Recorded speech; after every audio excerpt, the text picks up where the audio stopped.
You've been pranked!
Hello, everybody. How are you today? Welcome on in. Let's see. Asuna, congrats on claiming first, and welcome on in. Thank you for collecting Daily Void Shard. Shadow, welcome on in. Thank you collecting for Thank you for collecting your Daily Void Shard. I can't talk today, y'all. Words are hard, okay? Let's see. But anyway, how are you all today? Let's see. And let me just scroll up real quick and see what I missed. Earlier today, I bought the Mass Effect crossover bundle in Battlefield 2042, and holy shit, I love it. Garrus armors, Commander Shepard armor, M33 Mako, M8 Avenger, and so many awesome things. Dude, that is wicked. I love that for you. I'm good. Glad to hear it. But yeah, how's everybody's week so far? And yeah, I just remembered I need to buy and download Night Rain after I get off tonight. Cause some friends of mine haven't wanted to play that and wanted me to play that with them, and I want to play that. It's gonna take some getting used to the fact that it's a Souls game that actually encourages co-op, because I've been a stubborn solo player for the longest time. But hey, this will be good for me.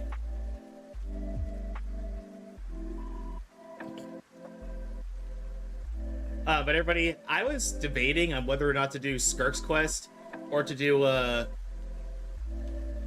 Skirk's quest today, or to do the 5.7 main story. But then I thought, you know what? It's Waifu Wednesday. Let's do Skirk's quest today. That being said, everybody, it is Waifu Wednesday today, so we're gonna be voting for Waifu of the Week today.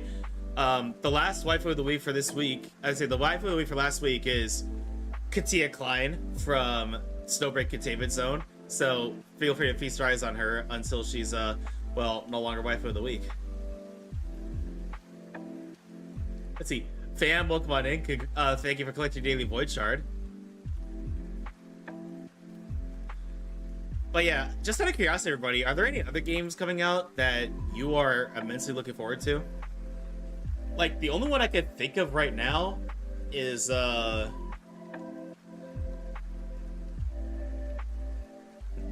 Tides of Annihilation, who has the main character that's voiced by Jennifer English, who is of course the voice of who is supposed to voice the Shadowheart from Baldur's Gate 3, and Carlotta from Wuthering Waves. Which I love that Baldur's Gate 3 basically put her voice on the map.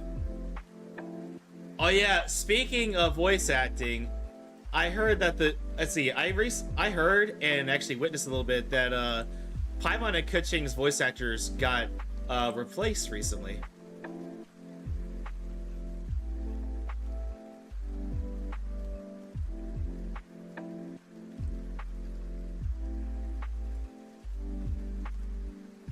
Which I cannot say I'm surprised. They were kind of problematic, to say the least. Like, for those who don't know, there was a quote-unquote, I'm not going to go too far into it, but there was a quote-unquote strike that was going on with voice actors, and a lot of games were affected. Oh, thank you for the headpads, Asuna. Thank you. But yeah, a lot of games were affected, including several Hoyo titles, or at least so we thought, or at least so we were led to believe. But yeah, there were a lot of voice actors out of work. A lot of characters went voiceless for several games. Well, it turns out the voice actor who played Kinich wasn't part of the strike, so he was just flat out not working. And they recasted him because, Kinich was only voiced for one patch and then was silent for every patch after that, so change had to be made. And then some voice actors weren't too happy about that, saying that he's taking a role from someone who's on strike and yada yada yada. Well, bada bing, bada boom, they got exposed, and turns out Genshin was never part of the strike in the first place. and they already had AI protections in place. So, and a whole bunch of drama spiraled from that, and a few voice actors, including Paimon and Kuching's voice actors, I don't know the full extent details, so I'm just going based on my memory here.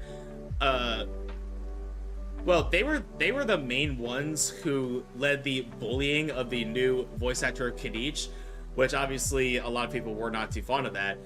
And later on the strike, and then later on everything got exposed. Like, I don't know how else to put it.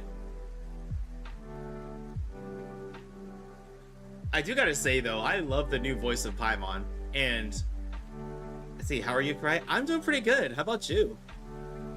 And yeah, I'm not ranting. And just a disclaimer, I'm not ranting about it or anything. This is just a quick recap for those who are out of the loop as far as that sort of thing goes.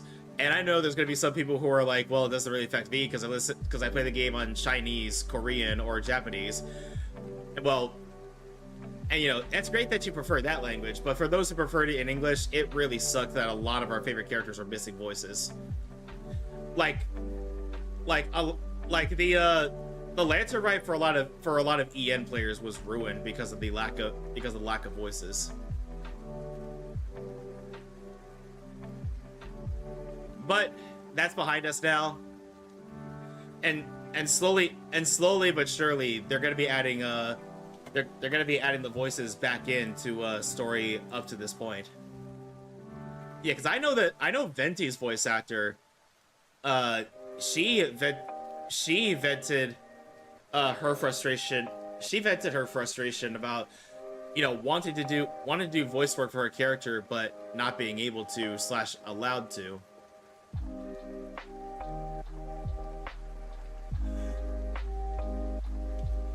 Oh, excuse me. I'm good at having spicy ramen. Is it Bulldog ramen again? Because I love Bulldog ramen.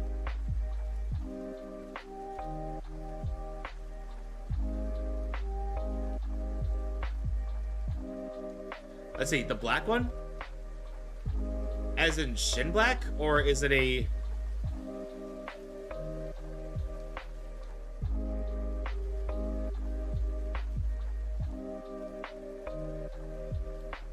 Let's see, the original spice. Oh, okay.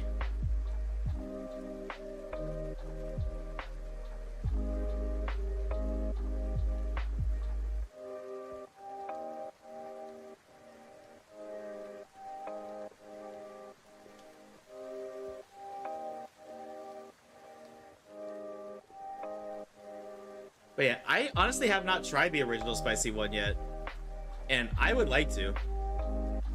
So far, the cream carbonara still remains my favorite Bulldog ramen.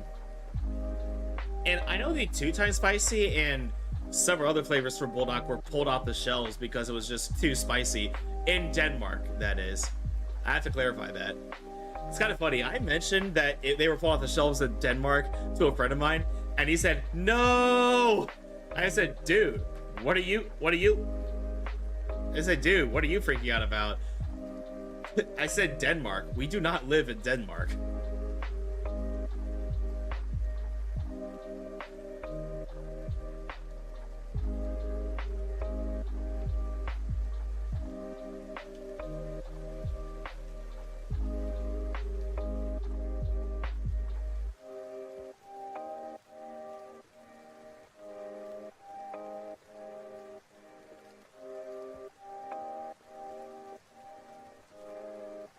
And oh yeah, are you all familiar with those eggs that they give you in ramen at ramen restaurants? You know, they kind of those soft-boiled eggs that are like flavor-packed umami bombs with like a jammy yolk. I actually know how to make those now, and it was really good.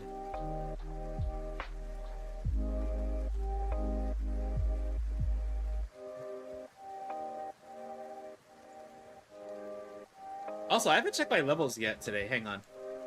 I am 48% say so. 46% down bad.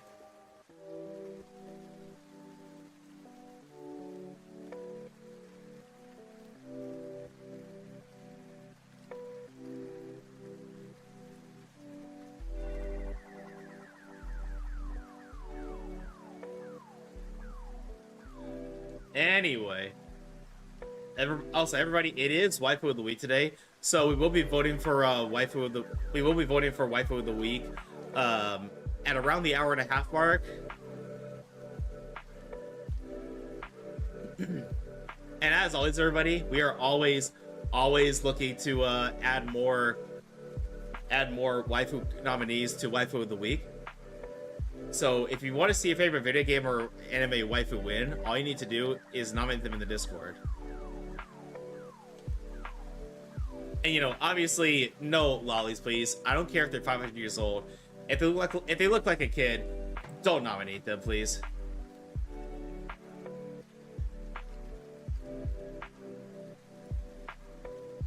Also, everybody, I decided that in preparation for the 48-hour stream I plan on doing for my VTuber anniversary / celebrating 2K followers on Twitch, I'm going to be doing an impromptu 24-hour stream on 4th of July weekend. So we'll start on Friday, July 4th, and then end the very next day. I'm thinking starting at 4 p.m. because that day is a federal holiday, so I'm off work anyway.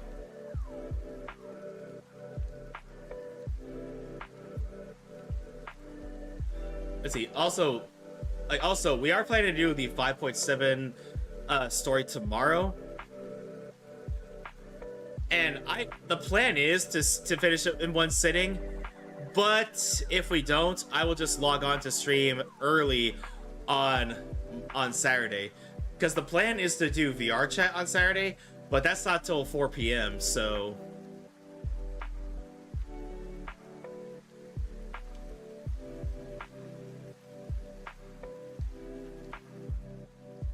Let's see, wait, did I say 4 p.m.? That's not till noon. Sorry, I don't know. So yeah, if I don't finish the story in one sitting tomorrow, I'm just gonna continue it at like, I don't know, 10 p.m.? No, not 10 p.m. 10 a.m. EST. Wow. I am out of it today, everybody. I am so sorry. But yeah, if we don't finish the story tomorrow, I will most likely start the stream at like 10 a.m. EST, and we'll go from there.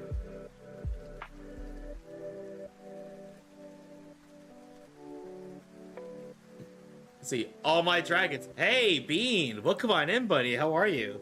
Hang on, let me give a shout out to Bean. Oh, Bean, something happened today. You could ask Amy and them. They saw it happen. They saw the results. So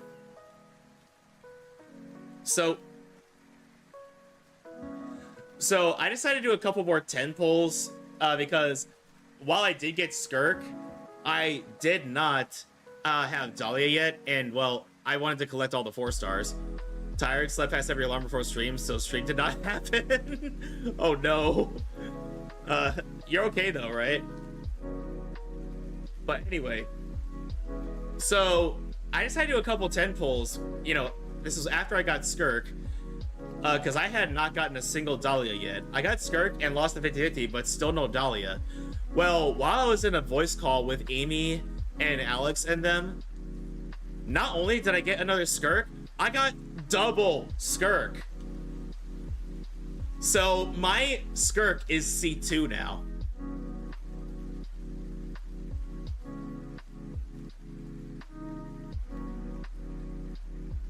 Like, that has not happened to me in a long time. The last time I got a double of the limited 5-star in 110 pull. Yeah, the last time I got double limited 5 stars in 110 pull was during Dia's one and only banner. So yeah, that was a long time ago. Tired, slept at, let's see. I saw someone do 400 pulls, only C1 Dahlia. Damn. You see, that's the thing. Sometimes the 4 stars are more elusive then sometimes the 4 stars are more elusive than the 5 stars. Oh, excuse me.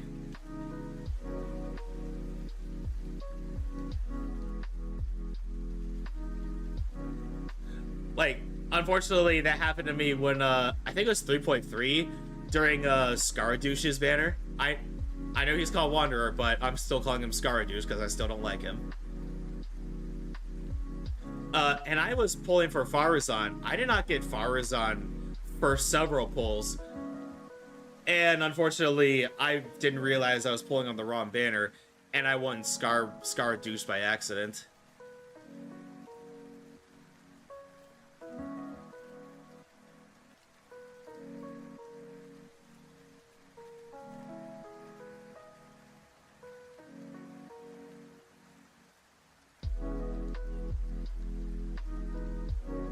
But anyway, Bean, how are you? And I must ask, did you get Eve in Nikke yet? I'm still trying to get her, but I have no luck yet.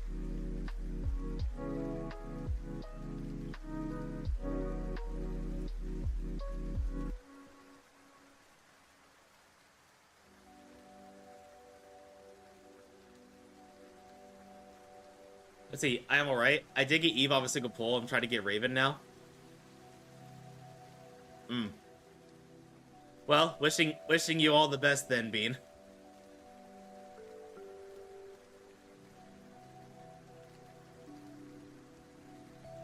Oh man, excuse me. Like, also, did everybody see the drip marketing for Honkai Star Rail recently?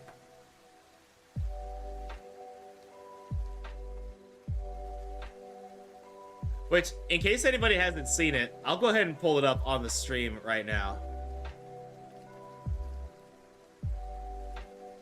Let's see, we got a new Farida. Let's see, let me pull it up real quick. Wait, does she really look like Farina?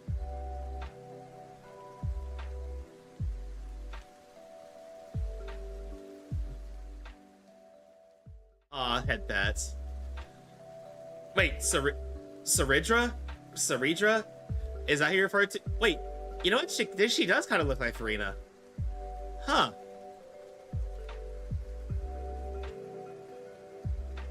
She has the color scheme of Skirk, too. And you know, with this strip marketing, I'm assuming that her visuals are gonna be like chess themed.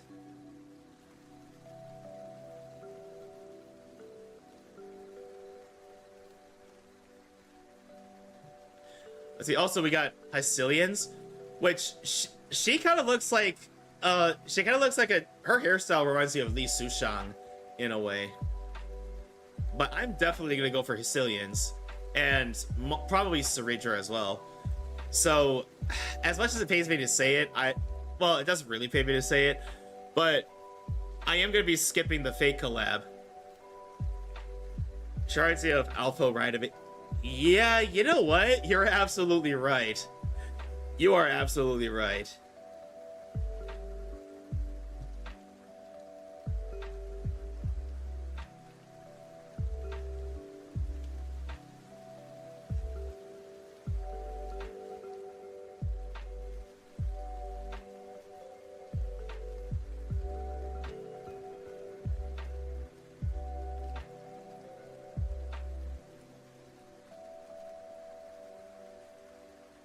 Let's see. I forgot what else I was gonna do. You know, I haven't posted a Honkai Pack 3rd in a while. I need to play that game again.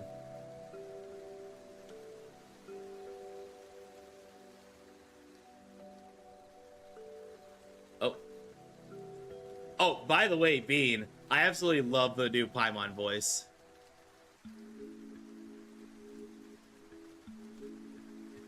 It's like, I don't know how else to say it. Like, it's still high-pitched, but it's not as, I guess Alex had the right term, it's not as grating as the original Paimon voice.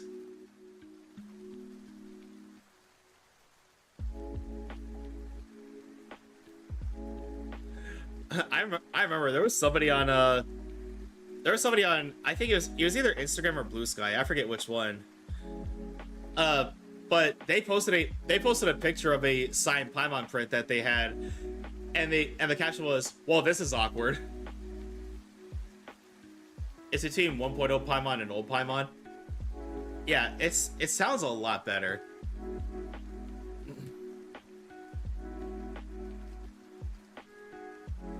And once I get ready, I just want to take a look at YouTube real quick. I want to see if there was anything that that is worth us watching.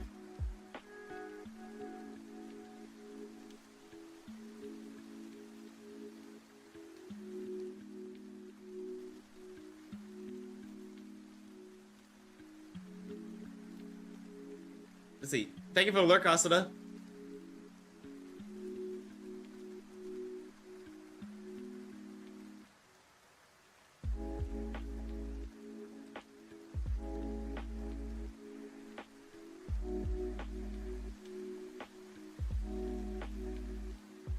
Let's see, I guess not. Oh well, if somebody, maybe I should make like a media react channel so that if anybody wants me to react to something on stream, I can.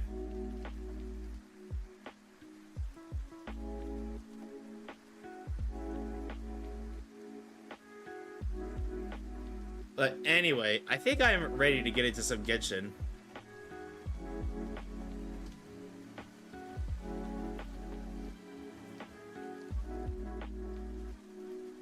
Let's see. Oh, that would be smart. Yeah, let me make a. I'll make a media react tab, and yeah,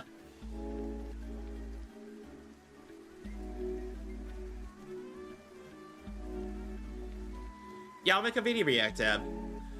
Of course, within reason though. Nothing controversial or anything like that. You know, I'm gonna have to set some rules. I'm gonna have to set some rules in place, like certain types of content will get a warning, and then certain types of content would be just like an instant ban. Because I don't want to get struck for a media react thing. Also, let me pause the music because that's going to clash.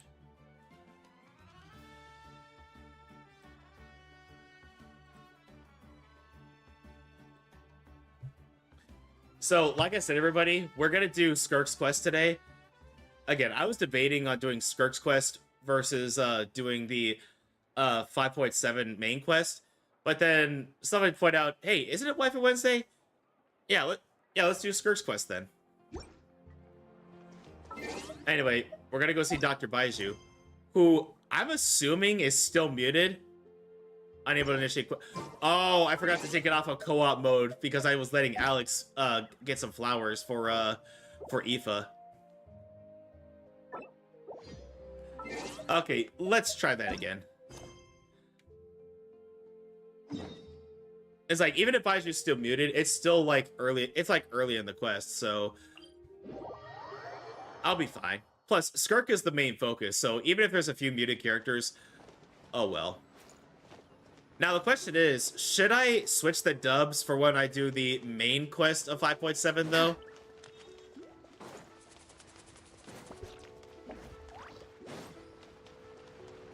Well, I mean, if I need to, you could always do JP, duh.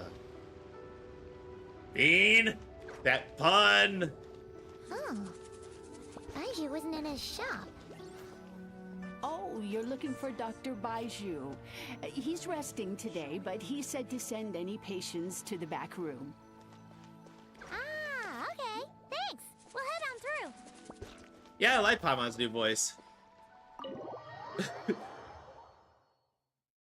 I'm not gonna say who, but some people are finding out what the are experiencing what the FAFO cake tastes like.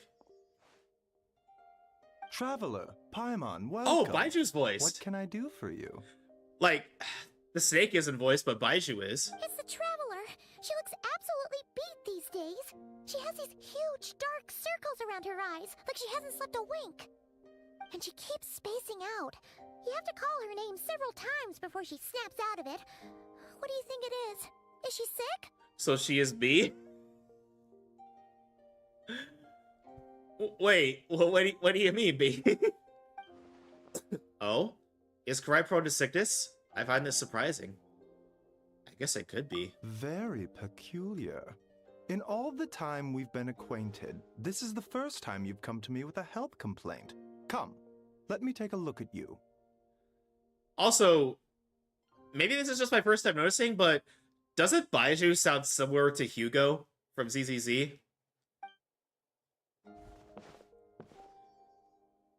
Dark circles under my eyes, zoning out. It's literally... Oh! Okay, Paimon does not like that expression, Baiju. It's not serious, is it? Let's see, I can hear it. Even if it's not him, it sounds like him. You know what I mean? Complexion is good, eyes are clear, breathing is steady, pulse Hugo with a is PhD. strong.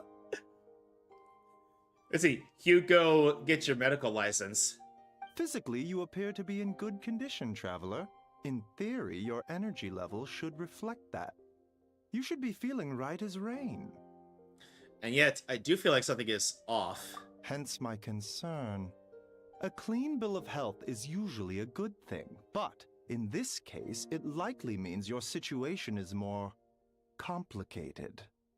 Physical illnesses come with detectable symptoms that can Thank be you for the alert, used to Shadow. diagnose, medicate, and cure the condition.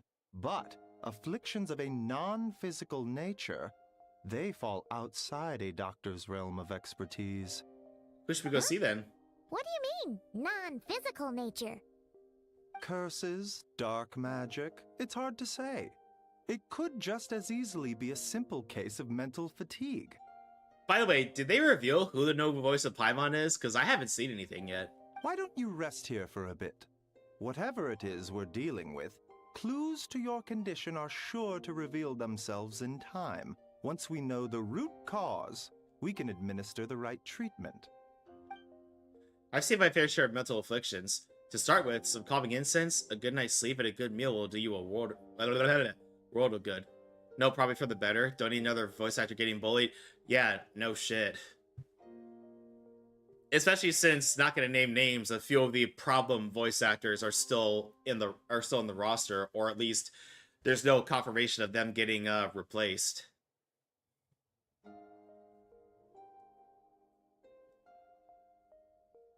In the meantime, And it's sad that we have to keep it that we have to resort to that, but that's just the way things are, I guess. We're not experts at this kind of thing. I say we should strongly consider calling in a specialist as soon as possible. What kind of specialist would this be, I wonder? Oh, must be a rare condition if not even Baiju and Changsheng have seen it before. Well, all we can do is take their advice. You look like you're about to collapse anyway. Just get some rest. Paimon will be right here by your side. Fingers crossed you'll be all better when you wake up. Thanks, Paimon.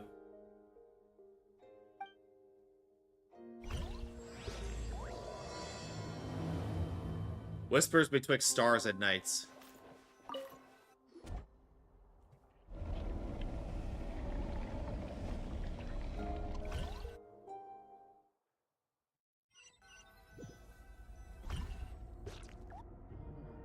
Where am I? There's a thick fog covering my field of vision. This feels more like real than a dream, but too chilling to be real life. My breath freezes in my throat before I can even exhale it. It feels like my soul has been wrenched from my body and thrust into this strange and unfamiliar space.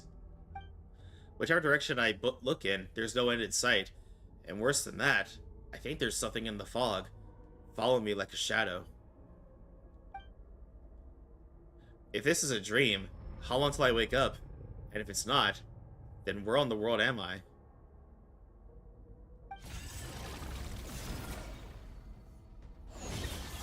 Oof!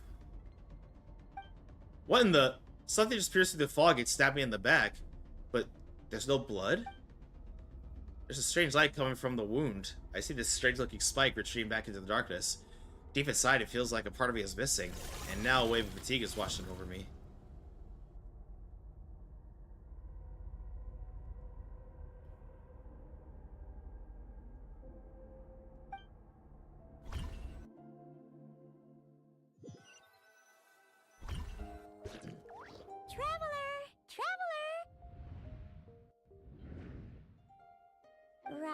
and shine. Time to wake up. Yeah, Paimon's voice is a lot more pleasant now.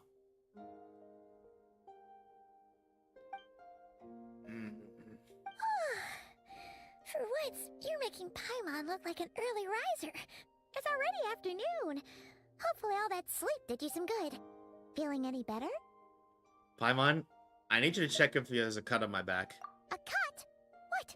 Did you scratch yourself in your sleep? All right, let Paimon take a look.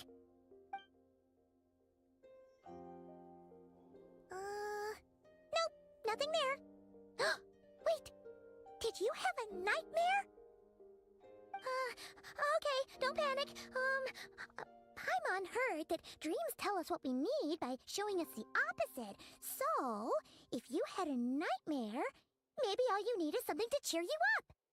Come on, Paimon will treat you to something yummy. No matter which voice it is, Paimon's immediate solution to everything is get something good to eat. Which, honestly, she's not wrong.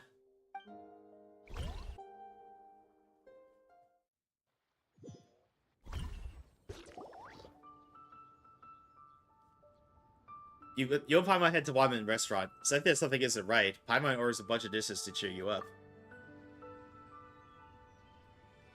What?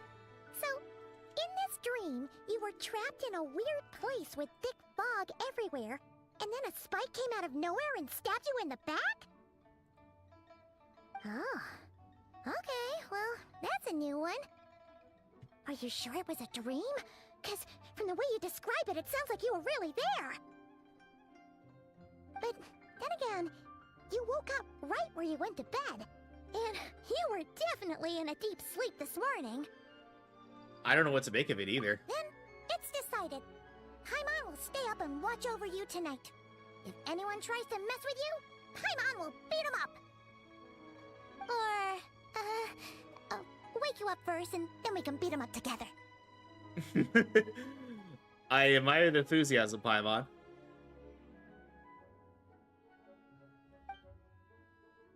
Paimon's smile has a way of putting me at ease. But what I saw is still bothering me. That dream was so chilling, it almost feels like there's something watching me from the from some corner of the world even now.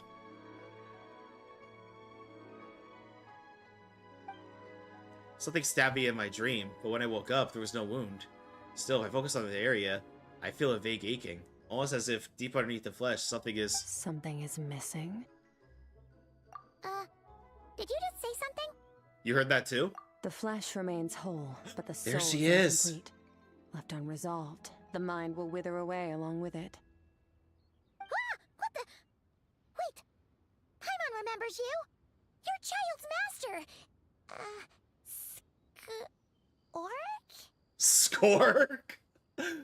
Well, at least you got part of the pronunciation correct. Right! What are you doing here? The last time we saw you was at the Primordial Sea in Fontaine, right? But then we left and never learned where you went after that. Child's been looking everywhere for you, by the way. What brings you to Wanmean Restaurant of all places? You came here looking for us? And were you the one behind that hocus pocus just now? Tell me, what is it that you saw? Tight-lipped, huh? I suppose that's fair. Also, her eyes. I never seen anything of the like. You. I'll take a glass of wine. Oh, of course. Coming right up. We make this one in-house. It's not too strong. Enjoy. Chef Mao, I'll take a grilled tigerfish over here. Coming right up. Ah, if I knew we'd be this busy, I wouldn't have approved Shenhe's vacation. At the end of the Hindsight day, is what 20/20. happens to you is of little consequence to me. I'm not here to try and win you over. Trust me or not, the choice is yours. If you want my help, now's the time to speak up. You have until I finish my drink. What do you know about this I situation? was investigating an abyssal disturbance in the area and happened to notice you. Part of your soul is damaged, and the wound bears traces of abyssal corrosion. Need I say more? Neither of those things sound good. Hi, Vexus. Welcome on in. Skirk seems to know something, and given what I've seen of her strength, I bet she could tell what happened to me. I don't know what her goal is, but at this moment at least, I don't think she has bad intentions. Well, should we trust her? What do you think, Paimon? She mentioned an abyssal disturbance. Maybe that has something to do with what's going on with you. But Can I guarantee Skirk got to we 50 can always pulls? find a different Congrats. expert on the abyss to help Vexus, us I got out. something to show you. Yeah, and that thing she said about your soul being damaged is scaring, Paimon. Definitely something we should fix sooner rather than later. Skirk's an interesting one, that's for sure. But from what Child's told us, she doesn't seem evil, at least. 1, 2, 7, 10. That'll do. Well, have you made up your mind? What I saw was a dark space shrouded in a dense fog that wouldn't disperse. You gave Skirk a brief description of your dream. So that's all we know, Miss Skirk. Ma'am, can you help us? So, you couldn't disperse the fog. I understand. Come find me in the Gwali Plains when you're done here. Oh, and I left cash for the drink on the table. Settle the bill for me, will you? Oh, okay. Huh? She disappeared. You and Paimon quickly finish your meal and goes to settle the bill. Wait, hold on. You overpaid. Here's your change. Oh, no. This includes the drink, so it should be the right amount. I didn't think you two ordered a drink. We didn't. It was that lady who came and sat with us, remember? You brought it out to her yourself. You sure? I could have sworn there were only 2 of you at that table. Did she wipe his memory? What? What'd you put in their dish, Chef Mao? Some kind of hallucinogenic mushroom? You got them seeing things. Like, also, I may have increased the sensitivity of my tracking a little bit. Let me know if it's any good. Seeing things? Wait, so neither of you noticed her? Young lady? About this tall, wearing a purple dress? She ordered a glass of wine. Oh, now you mention it, that vaguely rings a bell. And it looks like I did open the wine jar, so it must have just Oh, slipped don't my worry, mind. Vexus. It's a In good any thing. case, that settles your bill. Come again soon. Coming! Okay, what was going on there? It's like they didn't remember Skirk being there at all. Even Paimon was half convinced we hallucinated the whole thing. But that Mora she left for us was definitely real. Oh, this whole situation is giving Paimon the creeps. But anyway, she told us to head to the Gwali Plains, right? Let's not keep her waiting.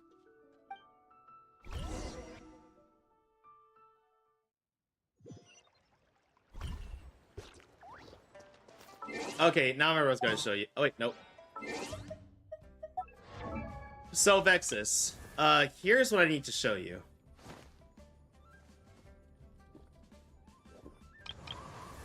So, I got Skirk.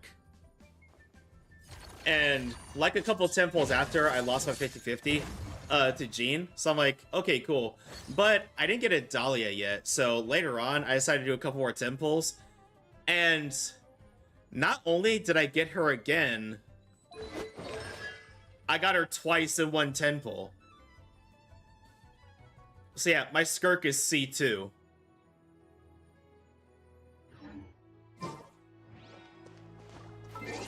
I mean, let's see, like, I wanted that, but, I was not, let's see, that's a great thing for me, but I was not expecting that. I'll say, let me switch to my freeze team. Switch to Skirk's bested slot.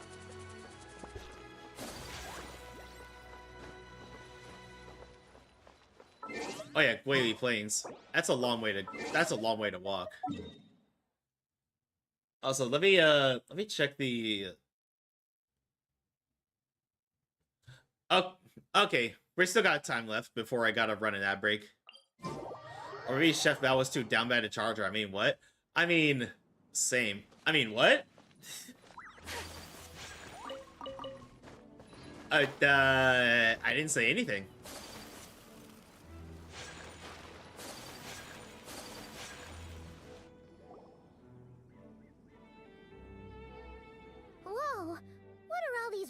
clowns doing here? Huh. Looks like they're collecting something. Oh, and Vexus, I don't know about you, but I'm liking Paimon's new voice. Let's go check it out.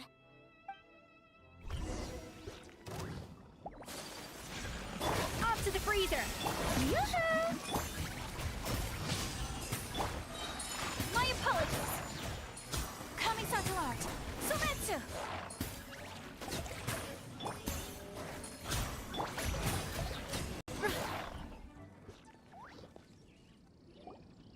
So, this is what they were collecting. It looks kinda like... God remains? Yeah. What is going on here? Paimon is more baby and it's cute. Yeah, her voice sounds more calm and collected. From the moment they are born, all beings with great power have an impact on this world. Even if their body is sundered and their soul extinguished, their influence remains. I guess you could say Skirk's presence gives me chills. Gods are the most common example of that. The remnants of gods who fell thousands of years ago remain buried deep within the earth, carrying within them a warped Oh, dream come on! and a It's not dark that curse. bad. Together, these remnants form what you call God remains. And it appears that some of those sealed here were dug up and removed. There are traces left, but they're fading fast. What are you doing? Nothing! Just wanted to make sure you were... real? She's definitely not a ghost traveler. Paimon poked her, and she's solid. After you left the restaurant, the other diners acted like you were never there. Your life hangs in the balance, and that's what you're fixated on? Strange set of priorities. It was just a trick to avoid being perceived. If someone notices me, those memories are erased. Simple as that. Oh, so my theory was right. Unlike you, Next have time I no wanna desire to chill, so establish don't be a cold with connection your- the world. The weak and the lowly have no right to remember me. Okay, I'll You're give you lucky that they one. only have a few missing memories to show for it. Now, can we please get back on track? Okay. Where were we? Right. The God remains. So, basically, See. there's Hi, not Kit less Kat. in here than there used to be, right? Isn't that a good thing? How you doing, Kit Kat? It's so good to see you. Oh, that EOC emote is so cute. Hang on, let me give you a shout out. Bada bing, bada boom. League? How's League treating you? Oh yeah, don't let me call you out if you're lurking, though. In our experience, God remains are 100% bad news. A lot of terrible things have happened because of them. Maybe it's a good thing by human standards, but power doesn't come from nothing, and it doesn't just disappear for no reason. The remains aren't just gone. They were taken. Like part of my soul was taken? Very clever, traveler. You aren't the only one who had something taken from you. There are victims like you everywhere. The only difference being, you can speak, and the remains cannot, so it went unnoticed. Something similar happened in Sumeru. Within the span of one night, countless consecrated beasts were slaughtered, and a large amount of the god remains buried in the desert went missing. Countless constipated beasts? I'm sorry, I had to make that joke. Let's see. That's what a lot of us like to call the consecrated beasts. We call them the constipated beasts because they're such a pain to fight. Of course, god remains are just one of the targets. The culprit is chipping away at sources of power all over this world, including the Stella Fortuna above. Wait, you mean... the stars? Oh my goodness, excuse me.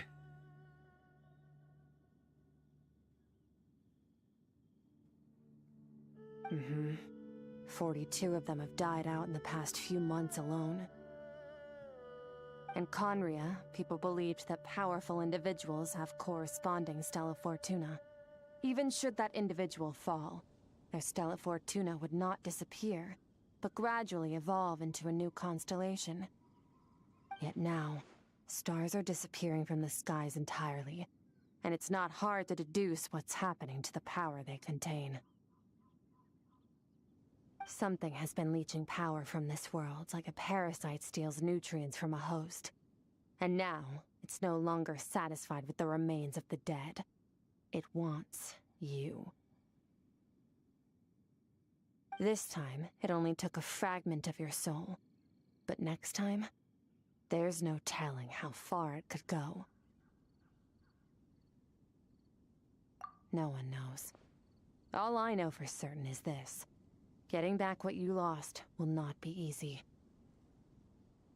Considering how much power this entity has stolen, it must be a god-level being by now at least.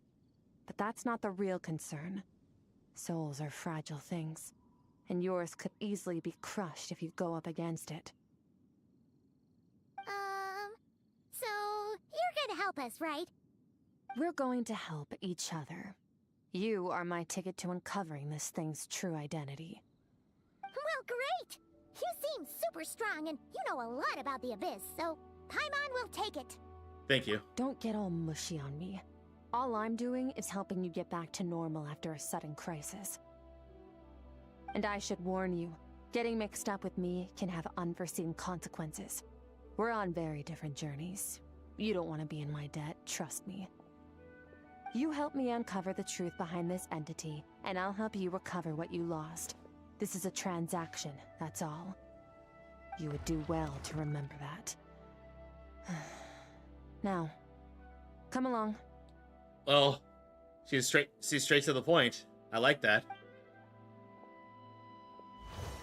Yeesh! You'd think she'd be a little friendlier since she's agreed to help us. But nope, she's just like when we met her in the Primordial Sea.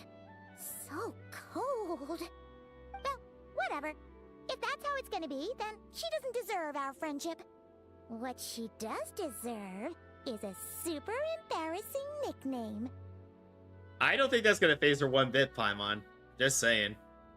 Ah, Paimon's got it. Frosty the Lavender Melon. Serves that Ice Queen right. Frosty the Lavender Melon? Anyway, the important thing is that we get that piece of your soul back. So, let's follow her and see what sort of plan she's got.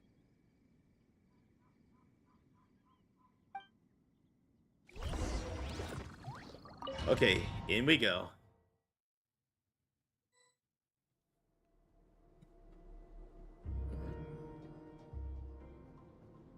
Whoa! Whoa. This place is way bigger than Paimon expected. Where are we? This is where I live. I suppose it's the closest thing I have to a home here. It seems more like somewhere in the abyss. It is. I brought you here because time flows differently in this place. I don't know how much Ajax has told you, but when he fell into this space, I mentored him for 3 months. In that time, only 3 days passed in the outside world. Ajax? Oh, right! That's Child's real name! Yeah, Paimon remembers him mentioning something like that. So, a month here is equivalent to 1 day in the outside world?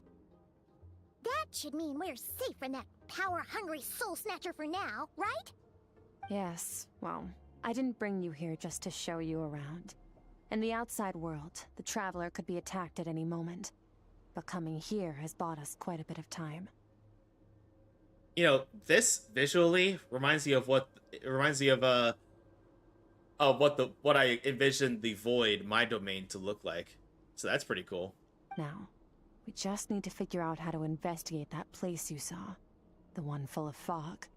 Both your description and the abyssal disturbance I felt point to that space having some connection to the Abyss. It could even be a domain similar to this one. The thief who stole that fragment of your soul is hiding there. But the Abyss is a chaotic and turbulent place. If we want to pinpoint their location, we need to see what that space looks like without the fog. Abyssal power can grant a special form of sight. Have you ever wielded abyssal power before? Not that I'm aware of. Okay. Do you plan to learn? I'm kind of at odds with the Abyss. That tracks.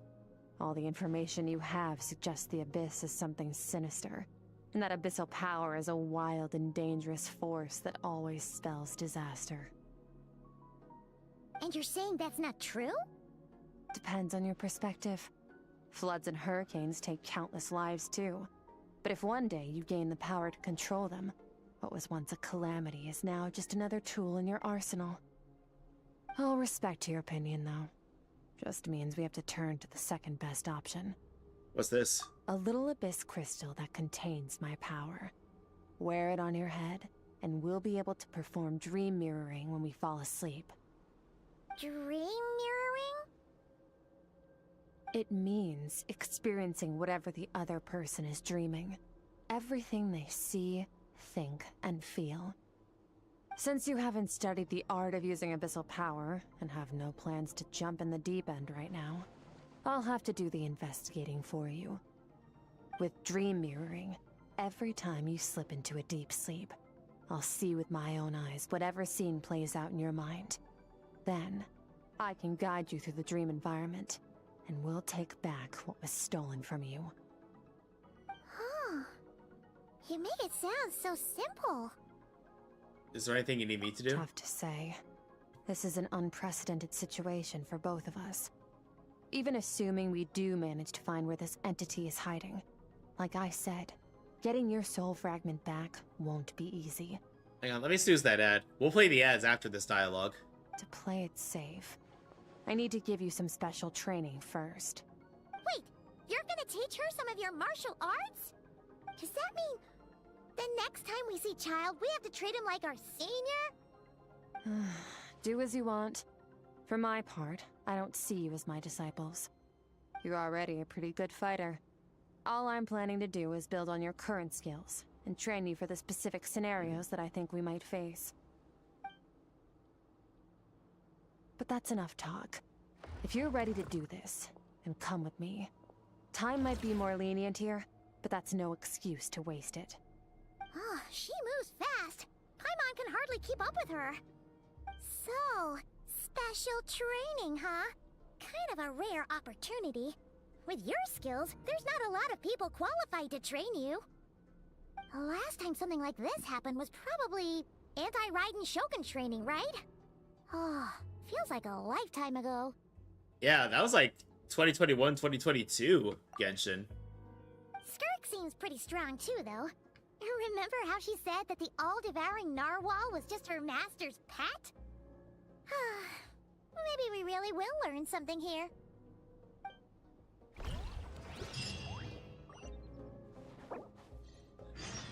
Okay, everybody. We're gonna... Okay, everybody, we're gonna go ahead and step away and let these ads run. And when we get back, we will continue the story. Also, fuck off, bot.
right, welcome back, everybody. Welcome back for Bads. Let's continue the story of Skirk. Dang it, Paimon, look what you did to my pronunciation. Anyway.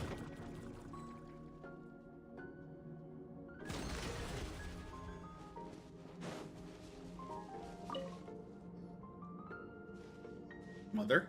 Apologies. Ready? Mother. Up, Skirk. Bring it on! Your training will be split into 3 stages. Testing your blade work, elemental abilities, and reasoning skills. We'll start with blade work. You're no rookie in this area, so I won't bore you with the basics. During your long journey, you've no doubt sparred with a lot of talented sword fighters. Consciously or not, you will have picked up all kinds of techniques from them. Yeah, I know you're proud of that one. You bet. There's Kaya, Master Jean, Kuching. Oh, and Kazuha, Ayaka. Yeah, we've met sword masters like you in every nation we've been through. You sparred with a bunch of them too, right? Nice to know it's all gonna come in handy now. Don't get too smug. In sword fighting, techniques alone are not enough. You need a cohesive system to bring it all together.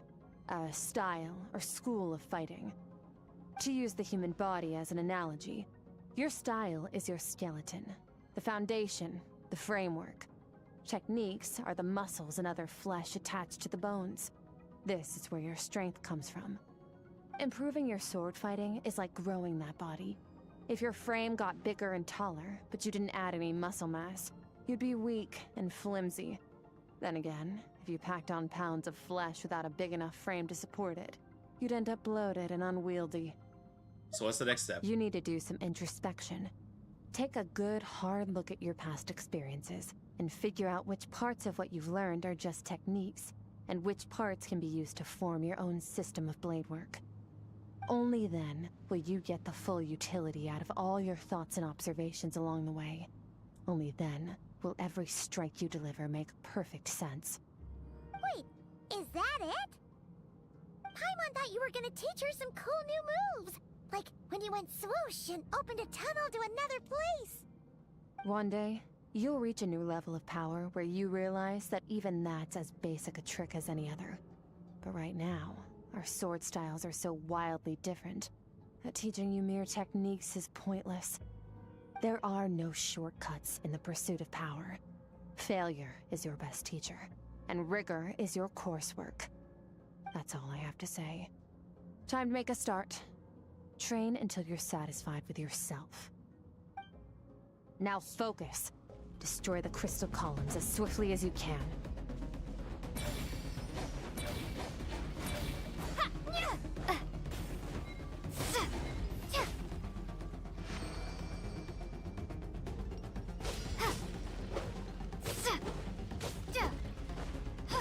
$900? Oh, Jesus, we're gonna be here a while. This is making Paimon's head spin. Hang in there, traveler!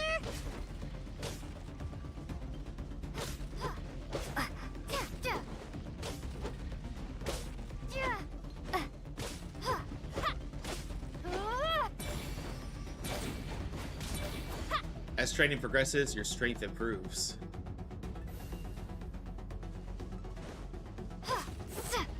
I'm in the zone.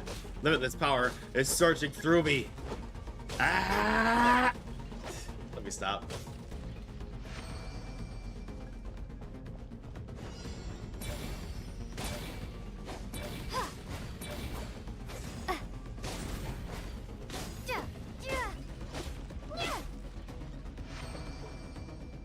Stay calm.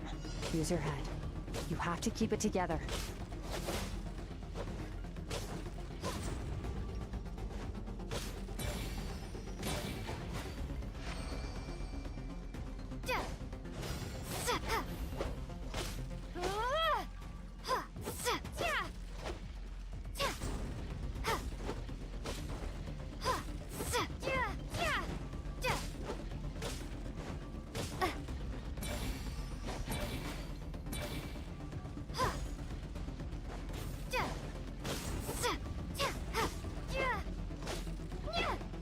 See, in that one where we had to do like 900, I wonder what's the highest you can go before the game progresses it for you for the sake of you know, story.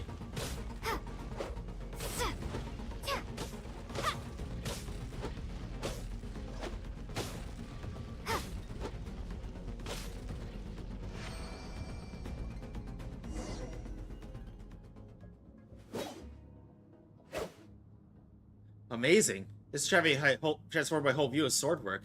I'm using the same techniques as ever, but now they have different effects.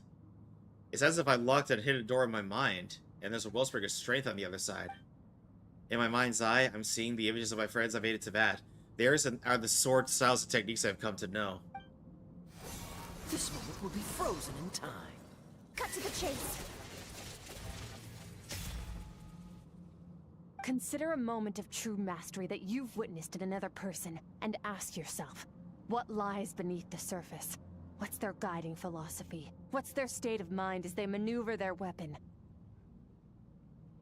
Now take that and practice it right away with speed, skill, and strength, over and over, until your hand is one with your mind. This is the only path to true growth. Step on up. Dance with the waves. I see eternity go by in an instant, the autumns of many years from a single leaf. Thus I shall slice this maple in a flash, and ask a question of the ages. My sword style. My journey.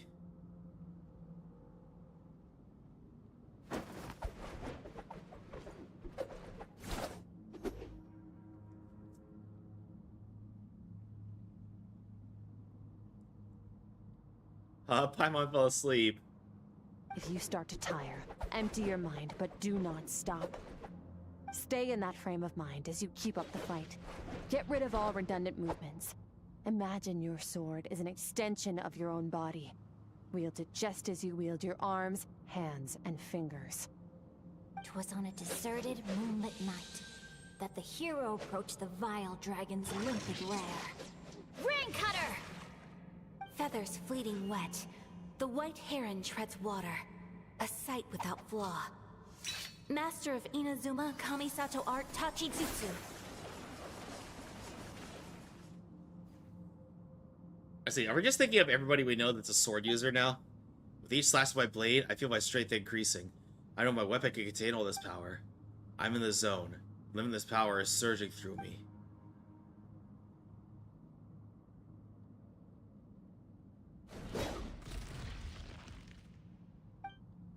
You slash and swipe till you've exhausted every ounce of your energy. Huh. Looks like you've made some real progress. That concludes your training session. Awesome! Paimon knew you could do it! How do you feel? Exhausted. As you should be. Time flies when you're training hard. You've actually been going for several days now with no rest. Days? Yeah. Meanwhile, Paimon's had a whole bunch of naps. But you were so focused, she didn't want to interrupt you. We are gonna sleep so good once we're all done here. Go get some sleep. I'll be doing the same very soon. Let's hope you see that foggy place in your dream, so I can get this investigation over and done with.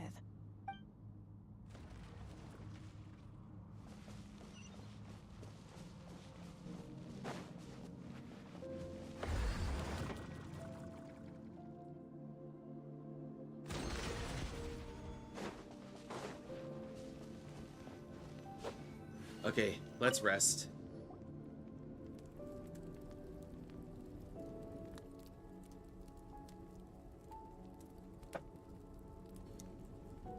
Hey, that actually kind of looks good on her.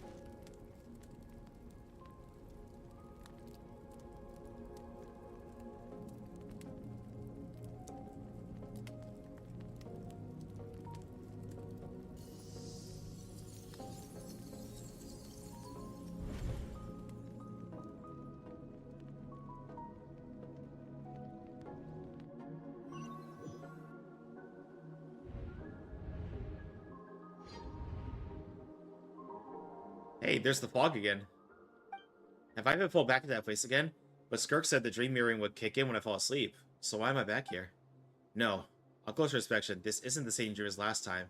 It's dark and gloomy, but there isn't that chilling fog that's made my hair stand on end. Hold on, if dreaming is a two-way process, maybe I'm seeing her mind while she's exploring mine? If this is her inner world, it's pretty bleak. I can occasionally make out the sound of a flowing stream, but other than that, it's so empty. Aww! What's that?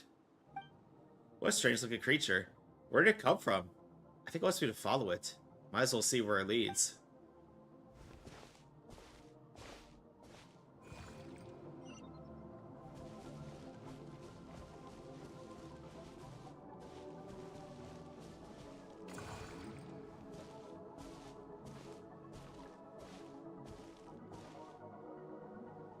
Ooh, excuse me. Skirk, why are you skipping classes again? We've talked about this. 'Cause he's a crabby old man, and he's a boring old man. I don't like going to his classes. Excuse me. You shouldn't talk about your teacher like that. It's very disrespectful. I'm guessing that's her mother. All right, let's not get into a big fight about this. Skirk's learned what she needs. There's no point forcing her to sit through more classes if she doesn't want to be there. But I'd still love to hear about what you got up to yesterday. Why don't you tell your dad all about it? I went diving, and I saw this huge fish. I never knew they could get that big. It looked kind of dumb, though, with that stupid big fat head. I tried to shake its fin, but it just spat water at me. Oh, and today, I'm gonna go to that prairie up north. There's supposed to be this giant bird there that can spit fire. I bet if I climbed on its back, it could fly me all the way to the stars. Then I suppose your old dad should get one as a pet too. Otherwise, how are you gonna hear me call you for dinner up there in the stars? When it's time to eat, I'll come back on my own, Zilly. Anyway, gotta go. Bye, Mom. Bye, Dad. Wait! Put on a coat at least. You'll catch a cold. I'm talking to you, young lady. You spoil that child, you know. Ever since that merchant ship arrived, she practically lives outside. Always going on about exploring the beyond one day, whatever that means. Ah, let the kid do what makes her happy. Besides, we both know you're all bark and no bite. Come on, our little adventurer's gonna be hungry when she gets back. Let's get started on dinner.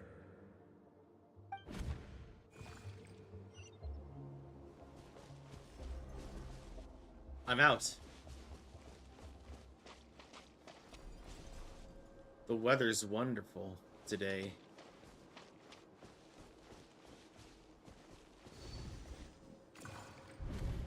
The stars shimmer high above.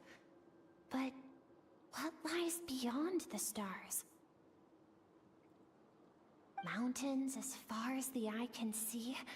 An endless snowy plain? Or maybe buildings taller than the sky, like the people from the merchant ship said. I can't be the only one asking these questions. The universe is fascinating. If only I could meet some other people like me. We could set sail together and explore every corner of the world. I'm sick of being a kid. There's so many amazing things out there, and I'm ready to see them all. But for now, I'm starving. Better get back.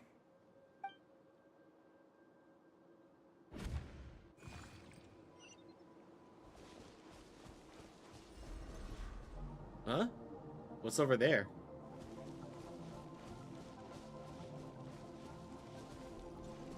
Something's going on.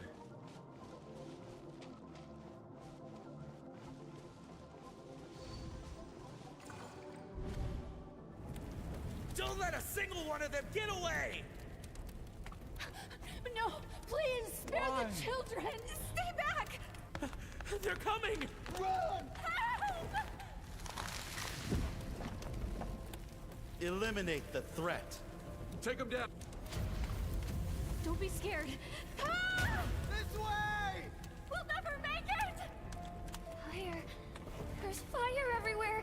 What happened? I told told you we shouldn't have trusted these outsiders!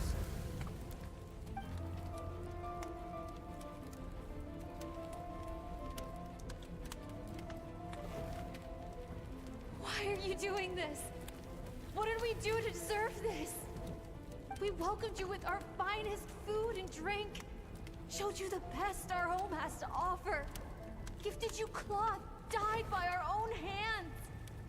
And this is how you treat us? Run! Save yourselves! Captain, Zone 3 is clear and we have Zone 2 surrounded. Begin extermination. Remember the orders from upper command. No one is to be left alive. Rest assured, sir. We have enough munitions to annihilate these savages and burn their entire civilization to the ground. Oh, Jesus. Good. The only ones who put up a real fight are that man and his wife, correct? What's their status? We shot the man in the ankles and the wife broke her wrist attempting to fight back.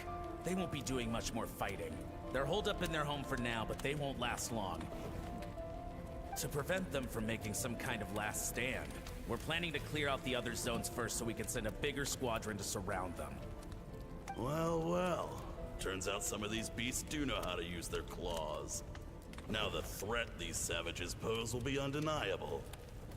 Let them cling to what's left of their lives for a little longer. Once the other zones are cleared, I'll cut off their heads myself.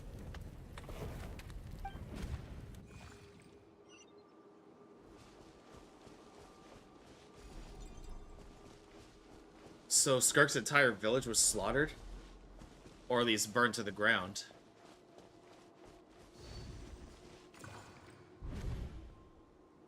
Dad? Mom? Skirk, you're all right? Thank heavens. I'm so happy to see you, sweet girl. But you need to go. It isn't safe here. They'll be back any second. What happened? You're bleeding a lot. Dad?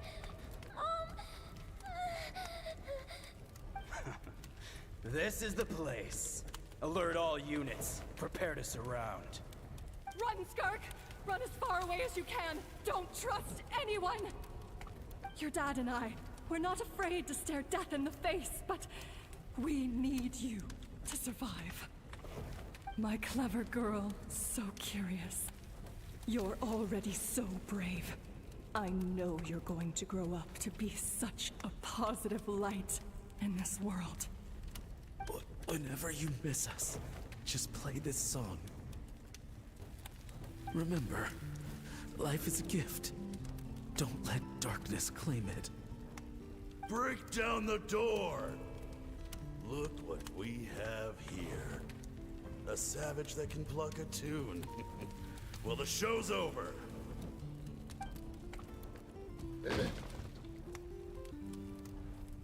You! Stop singing! Shut it!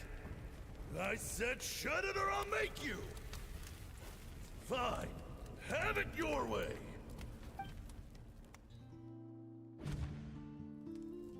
What was that?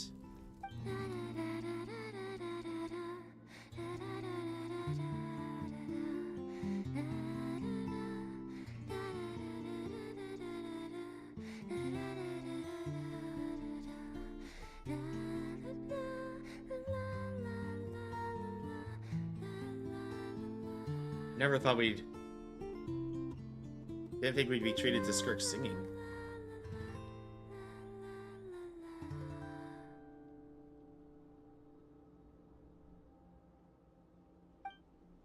Oh, you're awake?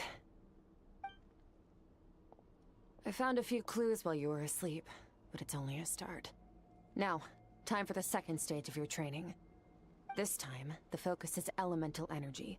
Come find me when you're ready to begin.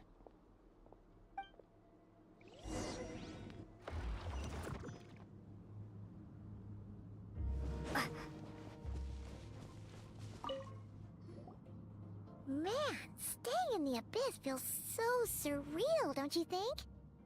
No day and no night. It's like time hardly exists. If we weren't careful to keep track, it feels like we'd have no idea how long we've even been here. Well, Except for the fact that Paimon still gets hungry like clockwork. You go do your training. Paimon's gonna grab a bite. I always find it interesting when they show how time is so different in depending on what realm you're in.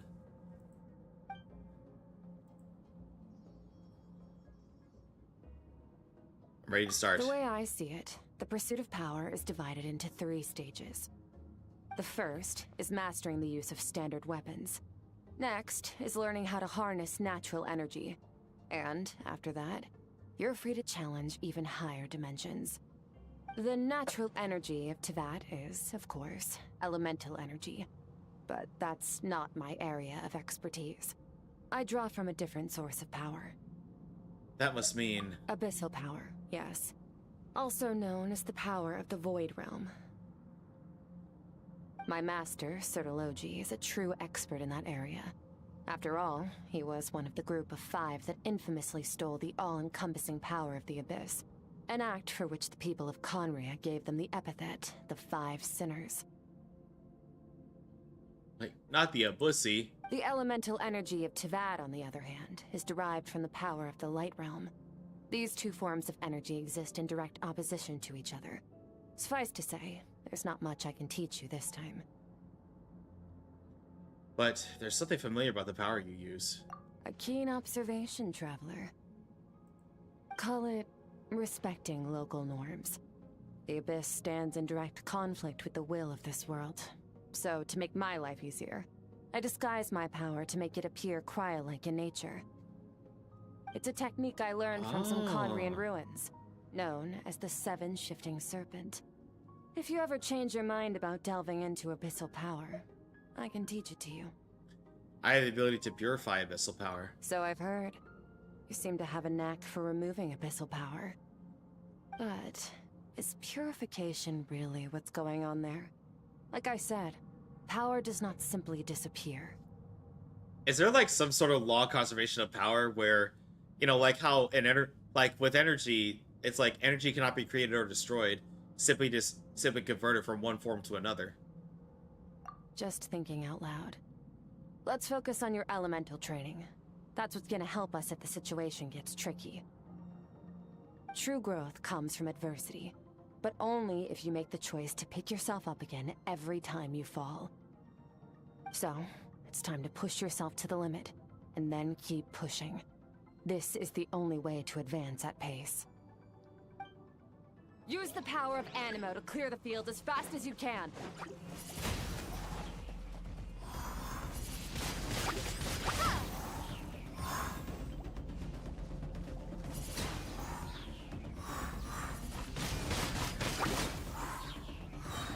Prepare to be blown away! Gosh, I haven't used Animal Traveler in a long time.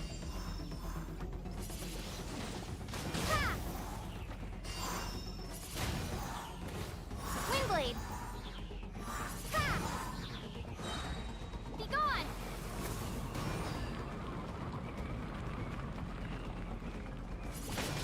Windblade!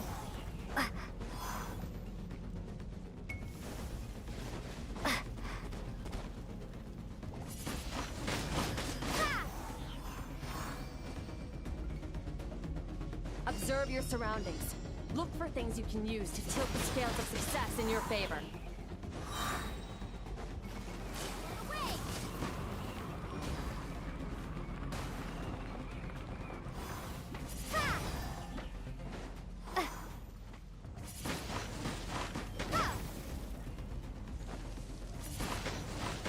Windblade!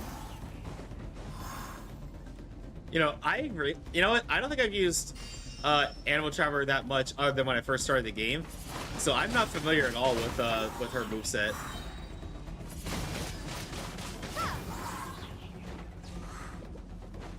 Be gone!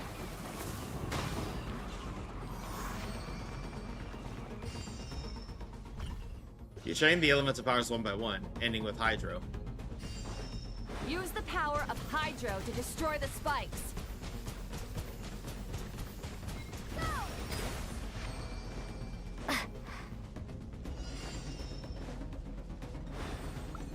Faster. Don't give them a chance to strike you. You need to be quicker than you were in your dream. You can't afford another injury like that.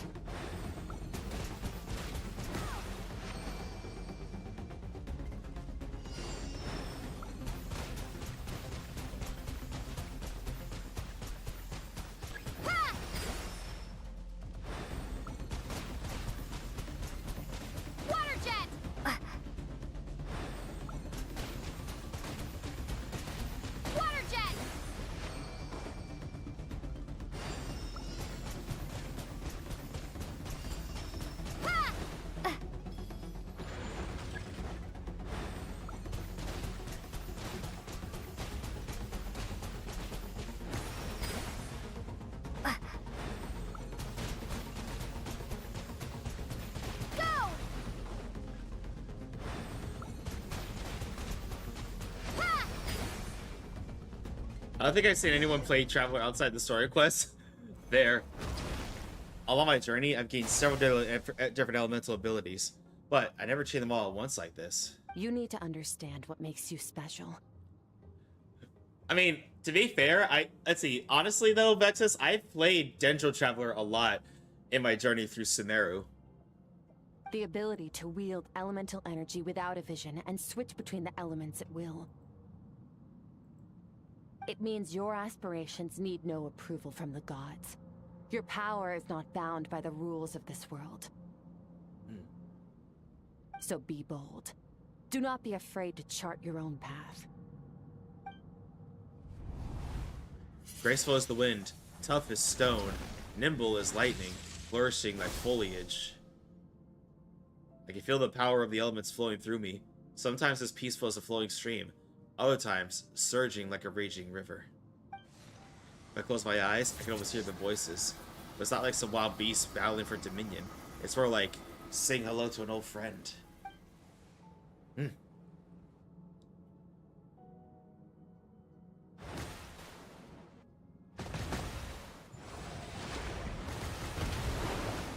Very good. It seems you've reached a deeper level of connection with the elements. How long has it been this time? Long enough for you to lose yourself in your training, which is a good sign. Relentless practice with the elements has drained all your strength, but it's also what allowed you to make progress. Get some rest. When you wake up, we'll proceed to the final stage of your training.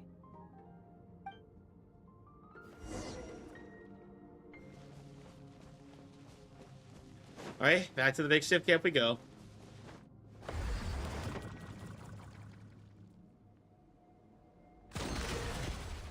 But before we continue, let's say we vote for Waifu of the Week.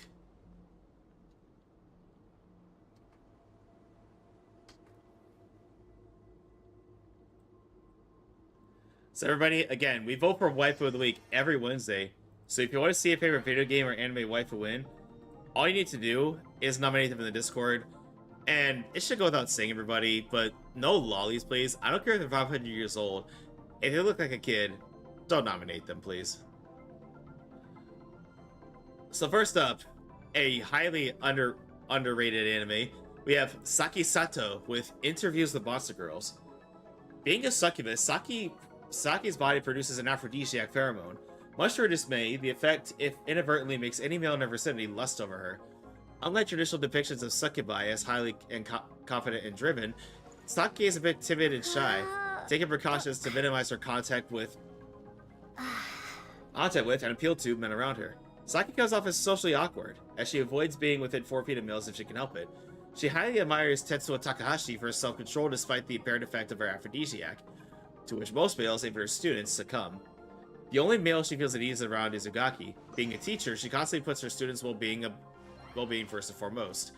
Kind, gentle, caring, and somewhat clumsy by nature, these qualities present the image of an ideal wife to most men, amplifying their action towards her and further increasing her self-consciousness.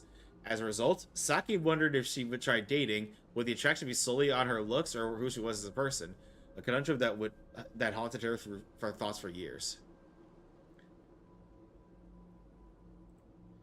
Next up, we have Shakona from Wuthering Waves. She is a free-spirited, romantic, sincere, and passionate bard. On her journey, she sang radiant poems of saints and heroes, weaving tales of people, miracles, turmoil, and suffering, along with the sorrow of death and farewell.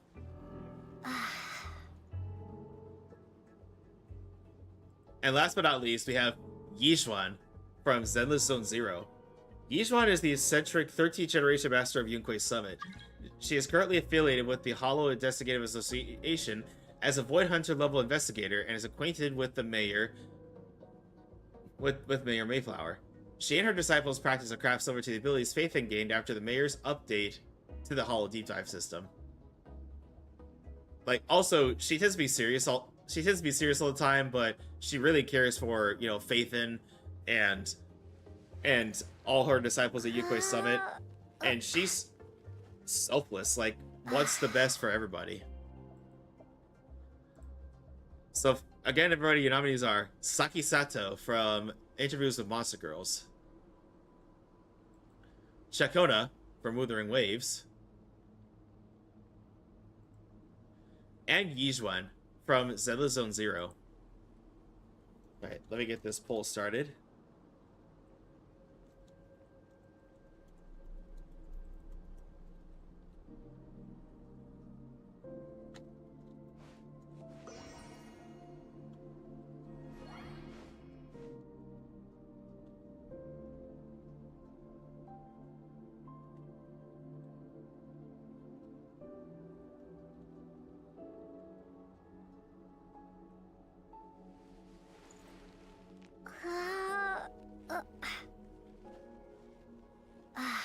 Alright, Wife of the Week poll is up, everybody. Get your votes in.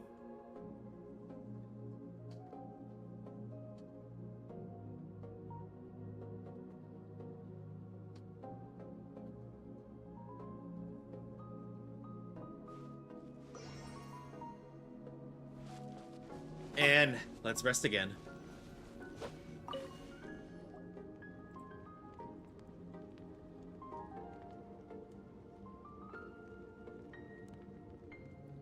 What are we gonna see during our dreams this time?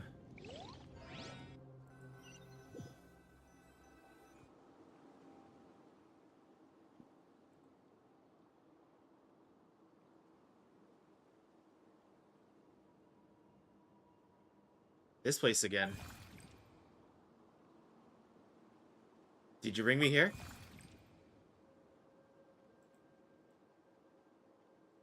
Yep, get your votes in, everybody. Waifu of the Week up top.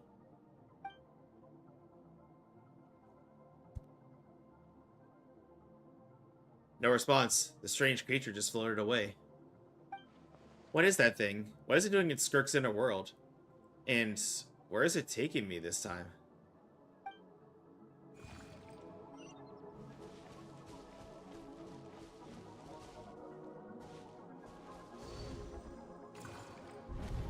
What is the secret to power? Longing, hatred, self-preservation. No, it is fear. Oh, that's her master. The fear of losing those you love. The fear of watching your home burn. Fear of loneliness. Fear of death. Fear is the source of evolution. It forces humanity to adapt to their environment and overcome hardship. It is in the process of prevailing over our fears that we surpassed first ourselves and then the rest of the world. Whoops. That fear is now part of you. It calls on you to evolve. And it is time to answer.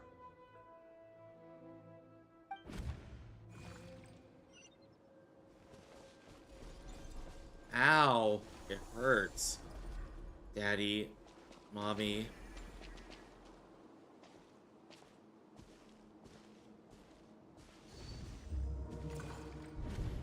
Any minute spent missing home is a minute wasted.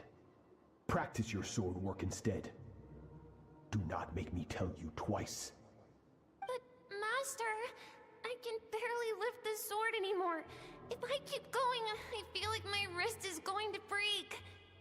So it has not broken yet. Then pick up your sword and keep practicing until it breaks. I want to hear the cracking and splintering of bone. After all, bones can always be reset.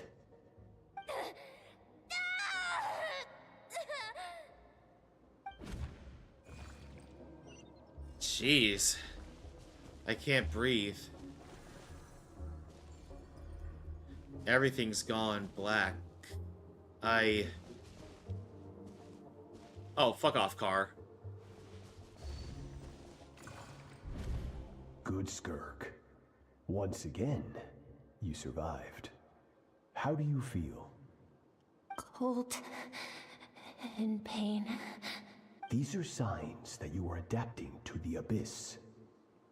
Each time the flesh is torn and the spirit crushed, each time you claw back from the brink of death, you become stronger. I now understand why these people sought to destroy your homeland. Your potential goes beyond even what I could have anticipated.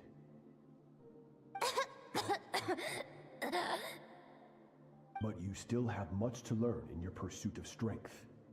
Your mind is rife with distractions. From now on, I shall show no mercy in your training. Wait, that was showing mercy? You must learn to shut out all the pointless emotion. Crush the self that makes you weak, and become master over your physical form. Get up, Skirk. Wipe the blood off your face. Cut away the rotten parts of your flesh. And mend what is broken. Then take up your sword.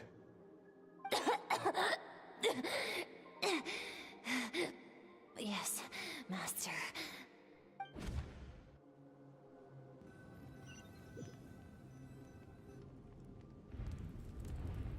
The dream is over, but I can't get that suffocating, oppressive feeling out of my head. I have so many questions about Skirk's past. Where did she come from? What has she been through? You're up! Hopefully you got some good rest. Skirk said to tell you that she's ready to start the final stage of your training whenever you are. So, want to head over now? Or did you want to wait a little? I really want answers, but right now it's vital that I complete my training. Once that's done, I'll find a chance to talk to her. It's just a barrel. The way it was shaped made me think it was a treasure chest at first. Wow, why can't I talk today?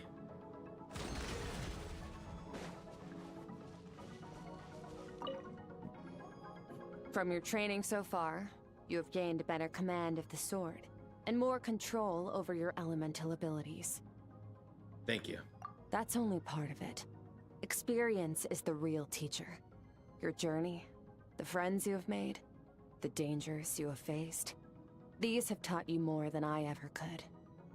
Now, it's time to focus on how you react under pressure. You must be able to think rationally, even in unpredictable combat situations. To simulate this, I'm going to attack, and you're going to block. Ready? Ready. Yes. Not bad. That defensive stance looks near unbreakable. Just like your brother. Oh, that reminds me. You still don't know what happened to him, do you? Oh. Hey, no fair! That's cheating! You think every opponent has the same moral code as you? You can denounce their deplorable methods all you want. But only if you live to tell the tale. The dead don't get to complain. Strong emotions will always arise in combat. Anxiety, anger, fear. But a true warrior is never at their whim. Only when you are free from the influence of emotion can you make the right choice, no matter the situation. Are you describing yourself? How amusing. Almost sounds like you think you know me. But you don't. You can choose your own path. We are not the same. Let's begin. Try to use reason over emotion. Make the most rational and advantageous decision in any given moment. This is your final training session. Look alive. Same drill as before, but this time I'm going to interfere. Hold your focus.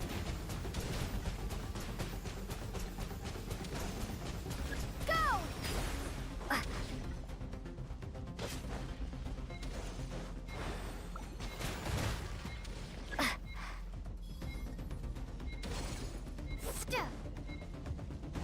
Ah, stupid cooldown, I can't!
Not bad. Better than I expected. Oh, and Yizhuan is the winner for Waifu of the Week. It's not easy to control my emotions. The battle's overwhelming, but I just focus all my attention on what my opponent is doing and how I should respond. It's almost like my emotions have taken a back seat. You're getting the hang of it. The first step to controlling your emotions is controlling your mind. You want a unified train of thought. It all comes down to focus. Oops. 1 second, everybody. I'm just trying to get a good gif of Yizhuan that I can put on Trigger Fire.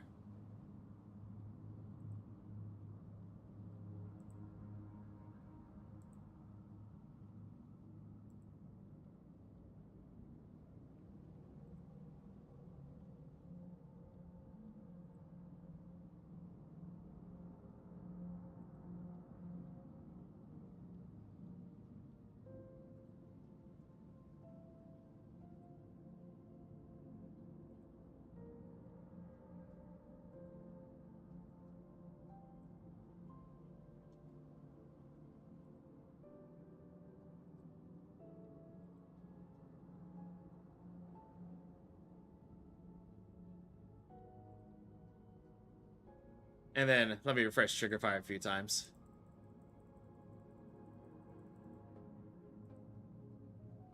And then I gotta update the Waifu of the Week command.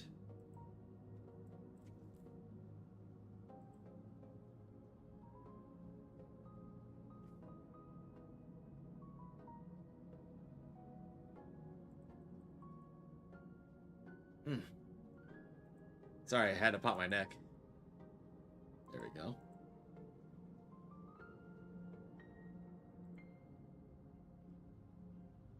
And then there she is. There's Yizhuan.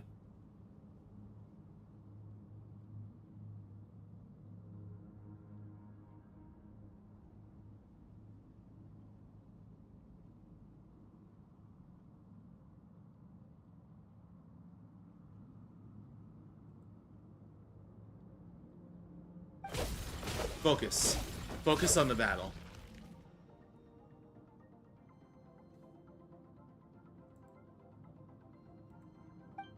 I think it's working.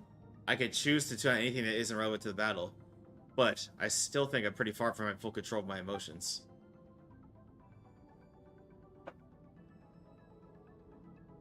Your mind is rife with distractions. From now on, I shall show no mercy in your training. You must learn to shut out all the pointless emotion. Crush the self that makes you weak, and become master over your physical form. Skirk went through this kind of training too, didn't she? How merciless does the training have to be to make someone substitute all emotion for pure reason? Stop. Let's pause here. One look, and I can tell your mind has wandered. That's to be expected. There's a limit to how long a human being can concentrate on one thing. Staying calm and focused sounds simple in theory, but in practice, it's more demanding than sword work or elemental abilities. Skirk is right. Now that I've stopped, all the emotions I was suppressing are rushing back to the surface. Pain, exhaustion, frustration, doubt, but exhaustion is the main one. I feel like I could fall asleep on the spot. Get some rest. No point training further if you're already dead on your feet. Like I said at the beginning, the only goal of this training is for you to reach a point that you're satisfied with. You managed to push past your limits, which is a good start. You can be proud of that, and sleep well knowing that you've earned it.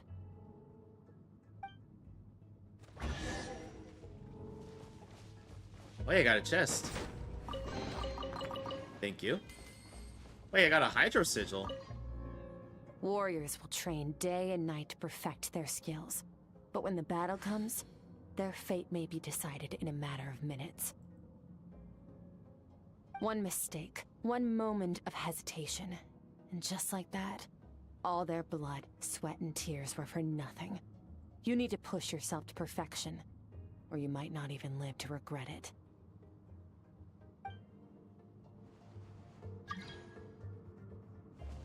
I got mail, but I can't check it right now.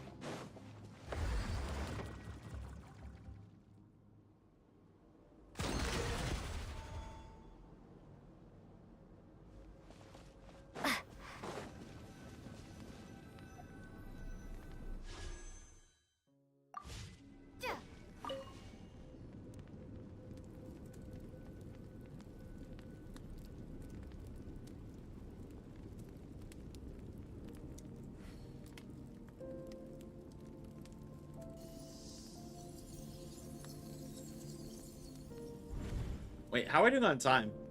Okay, we still got a bit of time before I gotta run another ad break.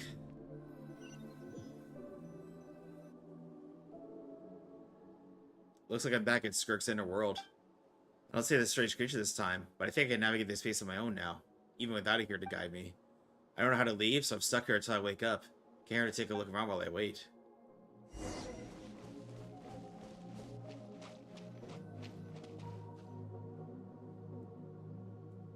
Skirk is amazing. She faced down that terrifying giant and cut its head clean off. Oh, she got hurt though, didn't she? I heard it was pretty bad. Yeah, well, that's a given. But the moment she was on the mend, she got right back to practicing her sword work. I heard Master suffered a grave injury once too. Lost an arm and a leg and still came back stronger than ever. Skirk's becoming more like him by the day. Incredible. I wonder if I'll ever reach their level. They're always so resolute, so unshakable.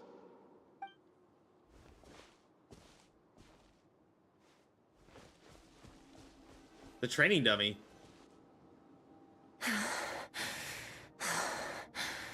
Pathetic. You're not even trying. You're so much weaker than you think. Skirk, have you become a positive light in this world?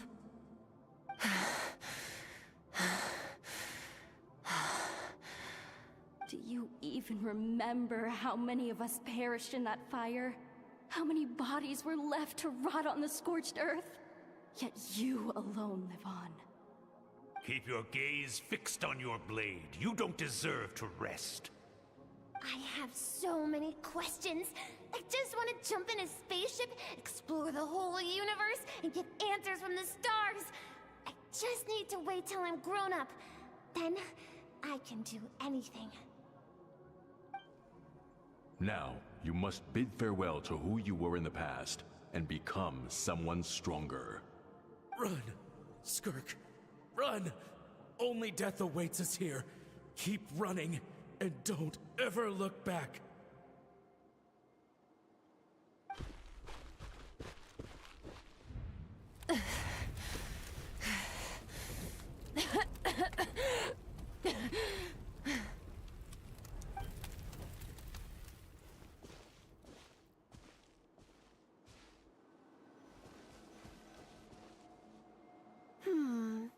Let's see here. First things first, Alice? you need a new As in identity. Clee's mom? Going around telling people you're from somewhere beyond the stars won't do, now will it? How about saying you hail from beneath the earth instead? As the Conrian saying goes, venturing out into the universe and down into the abyss are the same in that both are braving the dark unknown.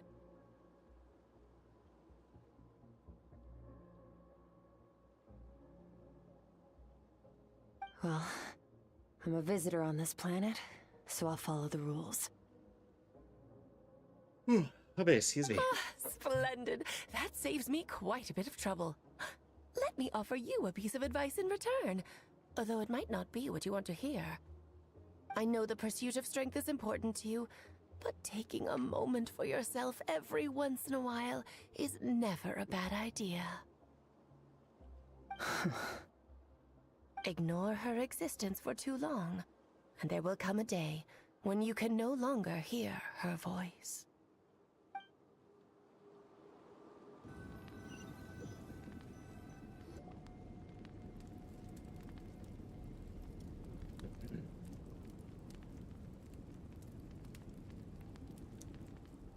Huh? The dream is over. I hear the cracking of fire in the distance, and there's fragrant aroma in the air. Grilled meat. You're awake! You must be starving, right? Ta-da! A barbecue feast just for you! Yeah, I'm starving. Of course you are! That's why Skirk and Paimon got this all ready for you. Dig in, before it gets cold. You too. Ah, well, if you're around someone long enough, it's bound to happen. Plus, Skirk can cook. So, Paimon decided she can forgive the whole Ice Queen thing. Paimon's not one to hold a grudge. Here's an idea. Let's save the chit-chat until after the meal. Now that I can get behind. Y'all did get to make quick work of the food. So full. Okay, it's Paimon's turn to sleep now. Wake her up when it's time to go.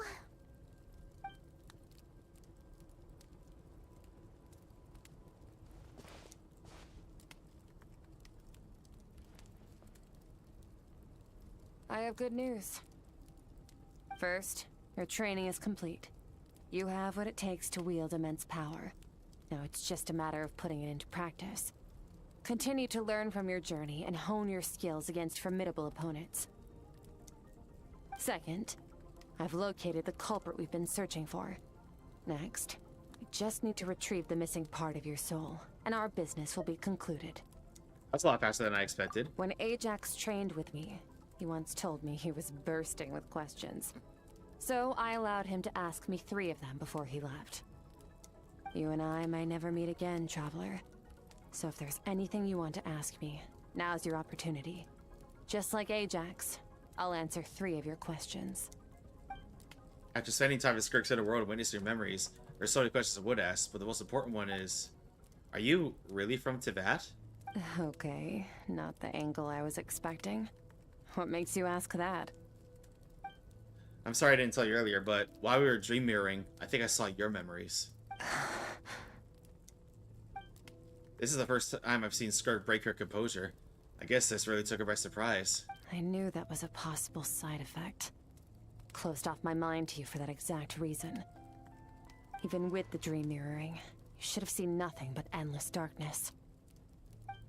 So Skirk didn't share those memories with me on purpose, and in fact, she tried her best to keep them from me. Wait, speaking of endless darkness, on my first time there, that was all I saw until that strange creature appeared. Whatever. Must have been a flaw in my execution. I shouldn't be too surprised. Due to some recent circumstances, my self-control has been lacking as of late. Since you've seen what you've seen, there's no reason to hide the truth. All I ask is that you keep it a secret. No, I'm not from Teyvat. I'm from a different planet. And there was a time when I journeyed through the stars. A lot like you in some ways. Like me? Do you mean you're also a descender? No, we're different in that respect. You're influencing the fate of this world. But me, I'm just passing through. Several hundred years ago, my master, Sertologi, opened the border between worlds and sent me here. But this is not my home. And one day, I'll return to the vast unknown of space. So, there you have it. On to your second question. Okay, we'll continue this in a bit, everybody, but we have another ad break coming up, so I'm going to step away and let these run, and then we'll continue the story once we get back.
Alright, welcome back, everybody. Oh, hang on. There we go.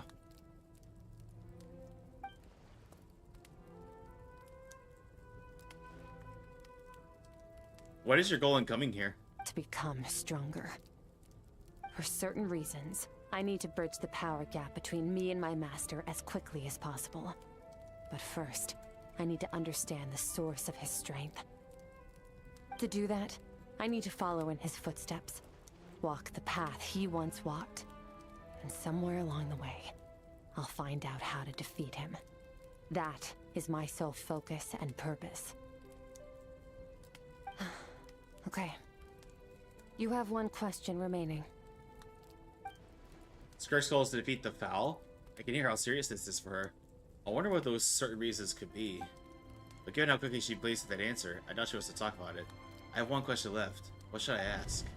You make it sound so easy. Ever since the incident I experienced there, I've never stopped searching for Master Skirk and that unknown abyss. But it's been years now, and I've still found nothing. Maybe I should take this opportunity to get Child some answers. Well, your last question? You know Child is looking for you, right? Are you going to let him see you? Ajax. His situation is different than yours. Before you ever crossed paths with me, you'd already encountered many formidable people, studied their techniques, and developed your own skill set. So, during your training, all I had to do was build upon that foundation. But Ajax was so young when he came to me. A complete blank canvas. Children can't help but imitate their role models. In the long run, that would only hinder his growth. Once Ajax has enough strength in his own right, I will allow us to meet again. Until then, let that motivate him to reach his full potential. That was a calm and calculated answer. It's like she was talking about something entirely mundane. I don't know why, but I'm not buying it. She makes it sound like that decision has everything to do with Child and nothing to do with her. But what does she actually feel about it? The abyss is completely silent, though the maid must get lonely after a while. Not to mention, she says it's been hundreds of years since she arrived at Tibet, and even longer than that if you count how slowly time passes in here. Unlike you, I have no desire to establish a connection with the world. The weak and the lowly have no right to remember me. They're lucky they only have a few missing memories to show for it. In all that time, she never established a connection with this world. Was it really just because she looks down on the weak? I doubt she'd give you a straight answer if I asked. Besides, I already used up my 3 questions. She was happy to give me cold hard facts, but I still haven't felt like I haven't heard her true voice. Wake up your companion. It's time to go.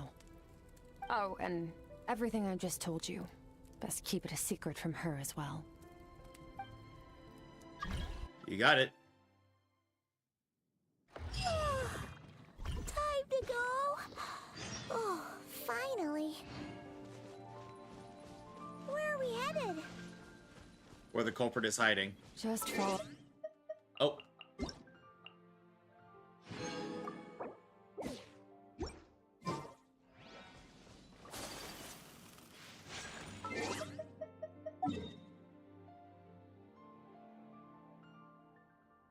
The chasm, of course.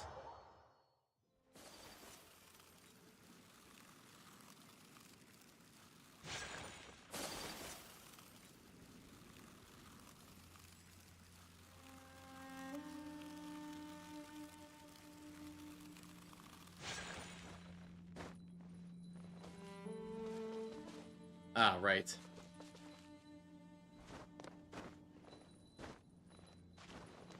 There.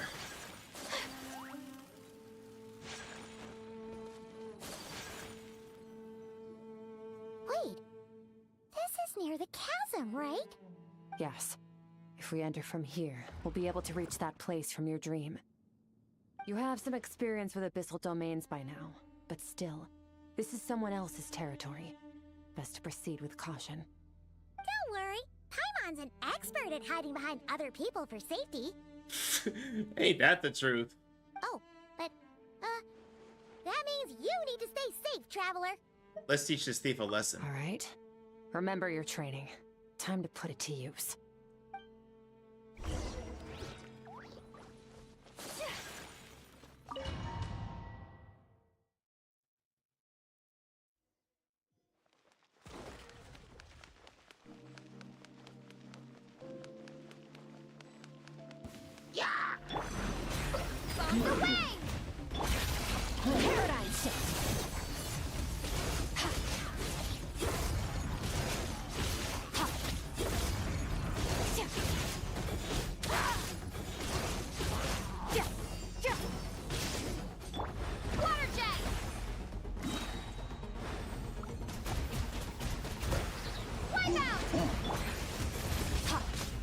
Mine to wield.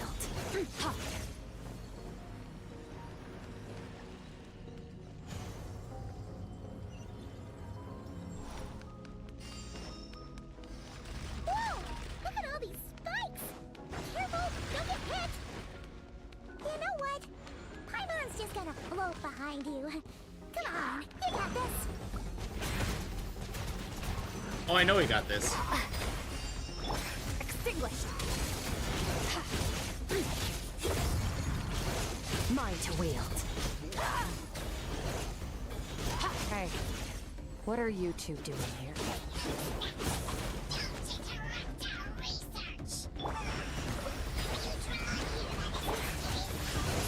Dusty. Abandoned house. Let's press on.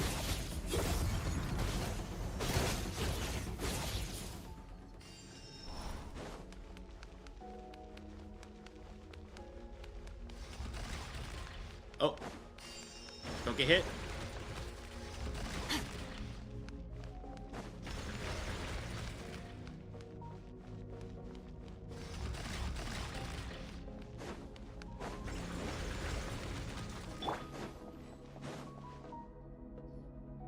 Oh, looks like this is a dead end. Did we make it to his hiding place? Ugh, this fog is making it impossible to see anything!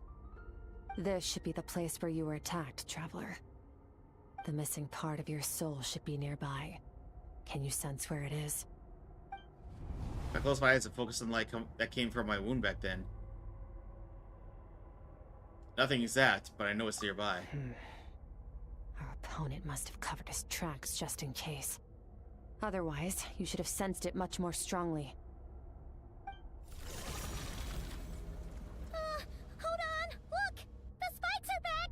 Nothing we can't handle. Stay calm. Let's hold back a little. Give our enemy some wiggle room so we can see what we're dealing with. If you're too reckless, we might be playing right into his hands.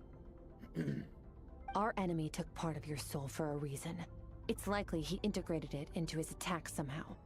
If we're smart about this, we can track it down.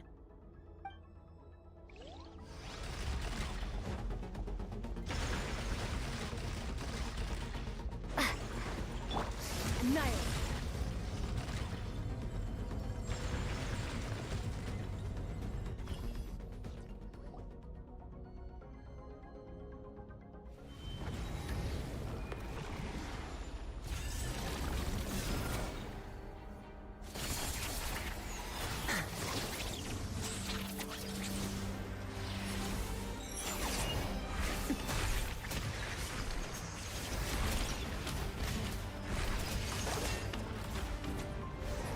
From the start, the attacks have been focused on me.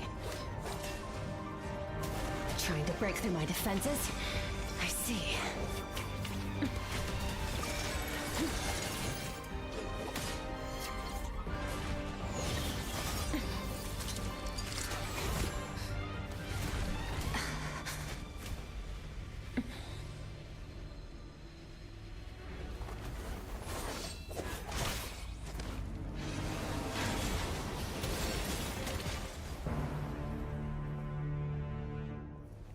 You're right, that thing was...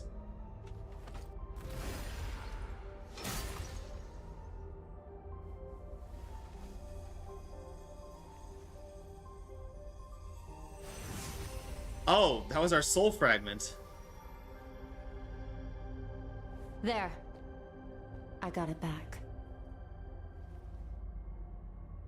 Oh. Traveler! Skirk! So that's the reason she took that hit rather than trying to avoid it. What happened? It looked like Skirk just got... In the Gwali Plains, you asked me why this enemy chose you as his target. Now, the answer is clear. It's not just the fact that your strength is impressive. It's also because of your ability to, as you put it, purify abyssal power. Whatever that actually means. The fact is, that ability allowed him to do something that should have been completely impossible. Namely, break through my defenses and steal my power. So you were his real target? Oh! Amy!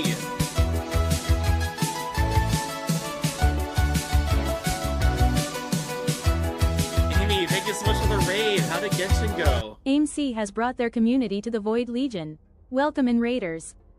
Welcome on in, Raiders. AIMC, I hope your stream went well. Welcome on in. Let's see, AIMC, welcome on in. Sam, welcome on in. Good to see you. Let's see, you were building Skirk teams, right? And so how are you liking Skirk? Hi, it was good. I did what I could to get primos, but I didn't have much to do. Yeah, we're kind of at that point right now where we gotta wait for a new region or something to get more primos. But I hope you had a good time. Hope you had a good time. Hope you had a, let's see, I like her. I tried her on floor 10. Ooh. Yeah, half of the Abyss this round does seem to cater towards mainly freeze teams. I know it's where Skirk is meant to excel, but I cleared it just fine with my Ayaka team. But let's see. Well, welcome on in, everybody. If you came in with AIMC's raid and you have no idea who I am, my name is Kurai, Kurai Draconis, and I am the Emperor of the Void and Jailer of the Multiverse. And I'm a Void Dragon variety streamer who loves heavy metal, video games, anime, and cosplay. I mostly play, I mostly play JRPGs, gacha games, and Souls-likes, but I play just about anything. Well, today we're playing Genshin, and we're doing Skirk's story. And I'm absolutely loving it so far. But if you need to lurk to avoid spoilers, I totally understand. And also, Amy, thank you so much for the raid. And if you need to step away and do your post-stream care, I totally understand. But if you want to stay in chat, I would love to chat with you. But also, if you want to avoid story spoilers, I totally get that as well. But thank you again. And we need to play games again sometime. I'll definitely, let's see. Yeah, we need to play Repo sometime. Like, I'm just realizing I played Repo many times, but I haven't played it with you yet. I feel like I would have a lot of fun playing Repo with you.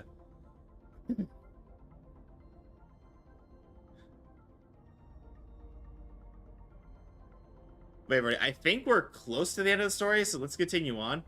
Again, everybody, if you need to lurk to avoid spoilers, I totally understand. I appreciate you being here, but I would hate to be the one to spoil the story for you.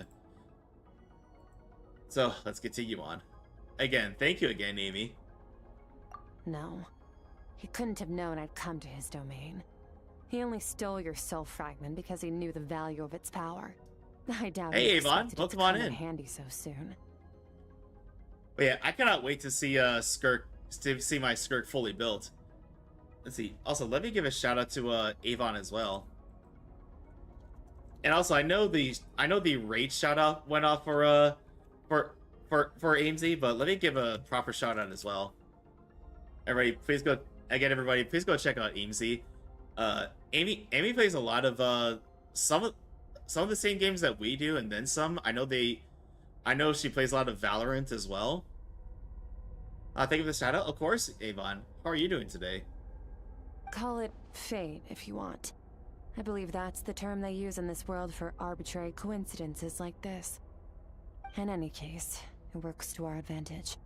Once I realized what he was using that power for, it gave me the chance to get back what you lost. But you... I'll cope.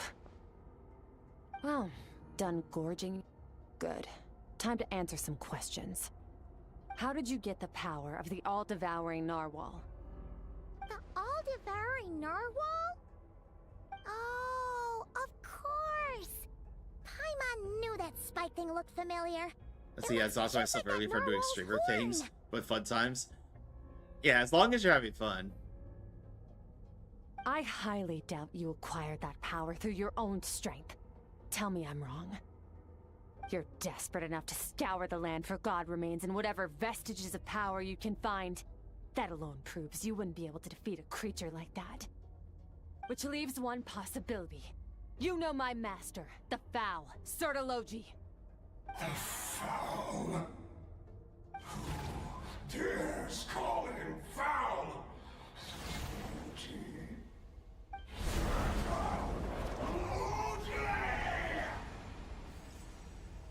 What's wrong? Bit off more power than you can chew?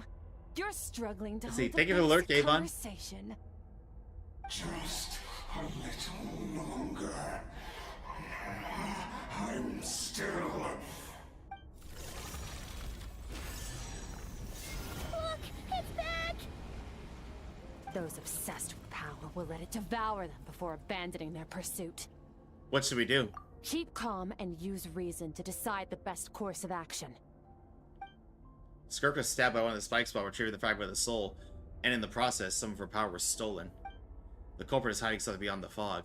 I have a good understanding of his attack pattern from the fight just now. If you pursue him, our chances of winning are high. But Skirk's breathing is weaker than usual. If we attack now, I can't guarantee her or Paimon's safety. It's a hard decision to make, but I think we should get out of here. Wise decision. Final victory doesn't always come after a single battle. You've got your soul fragment back, so we both got what we came for. Let the enemy draw breath while he can. It won't be for long. Get us out of here, Traveler. You'll need to lead the way this time. Time to run. Skirk, is your shoulder gonna be okay? The wound is minor. It'll heal in no time. You should focus on getting out of here alive instead. Uh-oh! Falling spikes!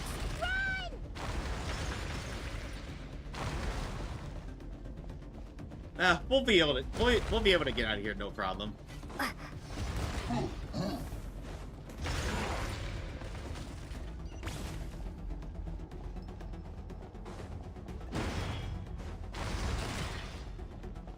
out! Looks like this place is about to collapse!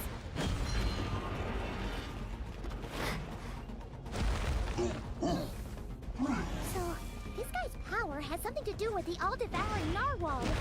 Did you know that all along, Skirk? I had my suspicions. That's why I decided to investigate in the first place. But I hate it when I accidentally cut off conversation. Phew. Oh, we should be safe here, right? I no longer sense his presence. Can't have followed us out of that abyssal domain. Weaklings like him will find that my power is not so easily controlled. He won't be leaving that place until he's managed to digest it. With the all-devouring narwhal, with its power, he managed to steal from you of all people. You seem surprised. I suppose that's fair. You've seen but a fraction of what that whale is capable of. That gaping maw could swallow a planet whole. It's called the all-devouring narwhal for a reason. Devouring is what it does best. It can extract power from anything, dead or alive, as long as it manages to make physical contact. Yeah. When we had our run-in with that thing, Berryleche mentioned that it has an instinct to devour. I'm so fucked. Uh-oh. What is it, Zen? So, hi, Zen. How are you? Good to see you, buddy. Everybody, please go check out Zen. Zen is a VTuber who owns his own cafe, and he plays a lot of fighting games, action games, and, you didn't hear this from me, but occasional horror games. Legit market for these Star Wars characters, right? I'm definitely going for Icilians. Might go for the other one, too. Your dragon friend recognized the nature of its abilities and used the power of Hydro to protect you. That worked because it was in a satiated state, so it was somewhat less aggressive than usual. It's a different story when it has no more power to feed off of. That's when its true voracious nature kicks in. It could devour everything on the planet in that state, which is why I cast it into that void I'm actually space. contemplating skipping Saber. Yeah, as much as I do like the look of Saber, I don't like the as much as I like Fate, but not so much that I gotta pull saber. You know what I mean? But I hadn't counted on there being anyone left By the on way, this Zen, I got planet something to show capable of you wielding its power. after this dialogue. To me, that says he must have encountered the whale a long time ago. Meaning, he must have known my master. Yeah, hearing you say the foul definitely got a reaction out of him. Exactly. It told me everything I needed to know. Hence why I said we both got what we came for. And I believe that brings our transaction to an end. Now that you're whole again, you can get back to your own journey. I'll handle the rest of this situation myself. Hycelians will save Dot, Hubscopium. Well, also, I heard rumors that Kafka is getting buffed, so who knows? Maybe Dot will come back to being relevant in the I hate saying it, but relevant in the meta again. No way! We can't leave now! Something was stolen from you because of us!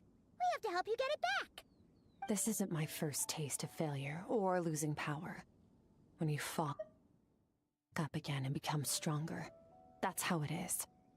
But what if that monster finds you before you're all better? Plus, how are you gonna get home? It's not like you can just go swoosh and open a door to the abyss again. Not without your full strength. So, sticking with us for the time being doesn't sound so bad, does it? You said I don't want to be in your debt. You said I don't want to be in your debt. Well, I still am. Fair enough. Then take this. What is it? A bag of Mora. Nothing in this world is free. I know that much. I'll leave the planning to you. Hurry up and decide where to go. We shouldn't linger. We should take Skirk somewhere she can rest. But where? Also, so there's a bit of a story behind this. What I'm about to show you. So yes, I did get Skirk. And like a couple temples after, I lost the 50-50. But I didn't get a single Dahlia yet. So I thought, let me do a couple more 10 pulls. I did a couple more 10 pulls today to I did a couple more 10 pulls today to try to get Dahlia, and in the process of trying to get him, not only did I get her again, but I got her twice. So yeah, she's C2. I'm gonna re-download the game trying to... I get you. I mean, Skirk is really powerful, though.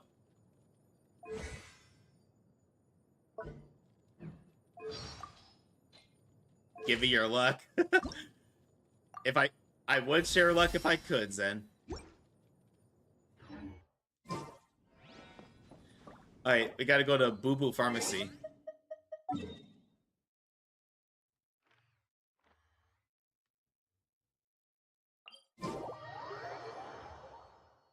Yeah, I got her twice in one 10 pull.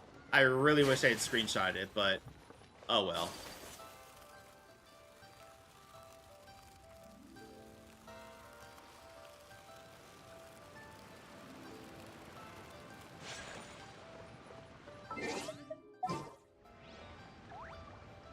And I'll still use Ayaka every now and then, but... Okay, let's take a walk. You know, I gotta let Skirk out to play.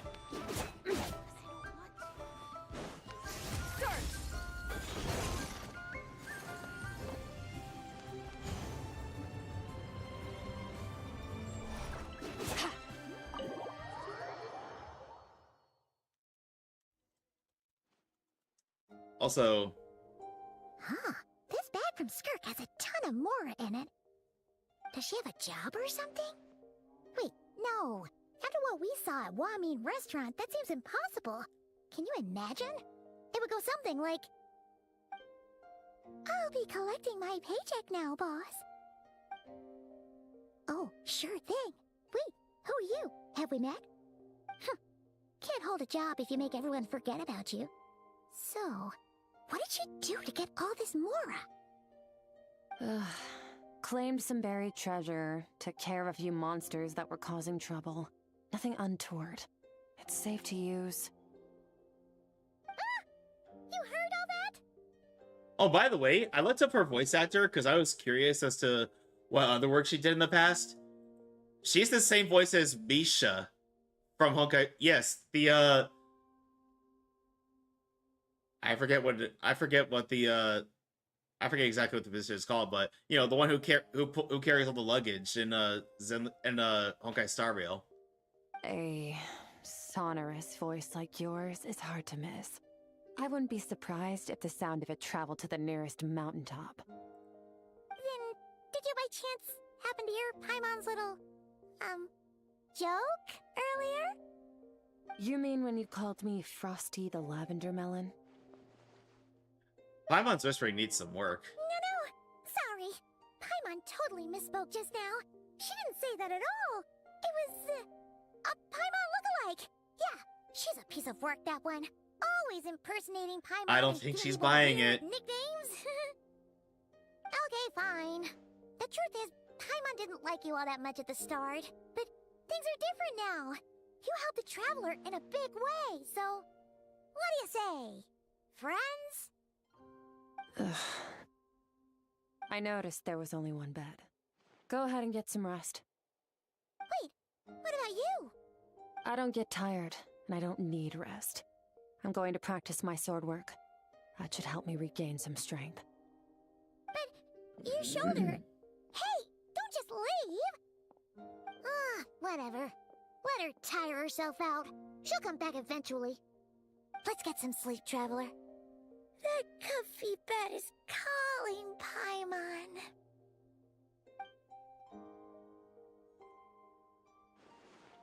Skirk is stubborn. Even if I try to convince her to take it easy, I doubt she'd listen. Paimon is right. Skirk will stop and take a break once she gets tired, I hope. I should just get some sleep.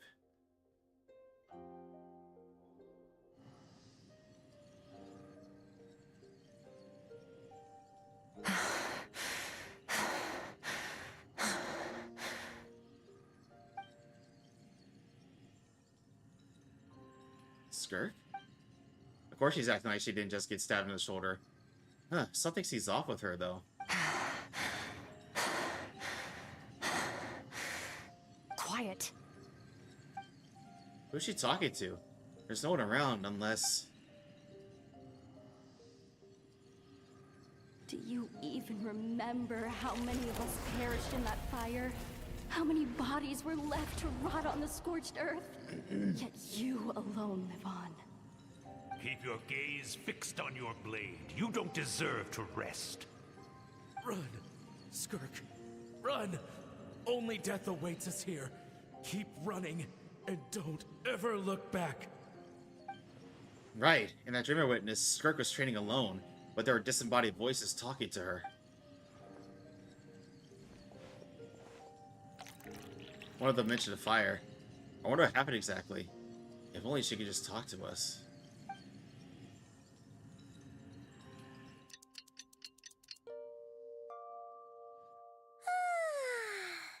Getting an early night's sleep is the best. That bed was so comfy.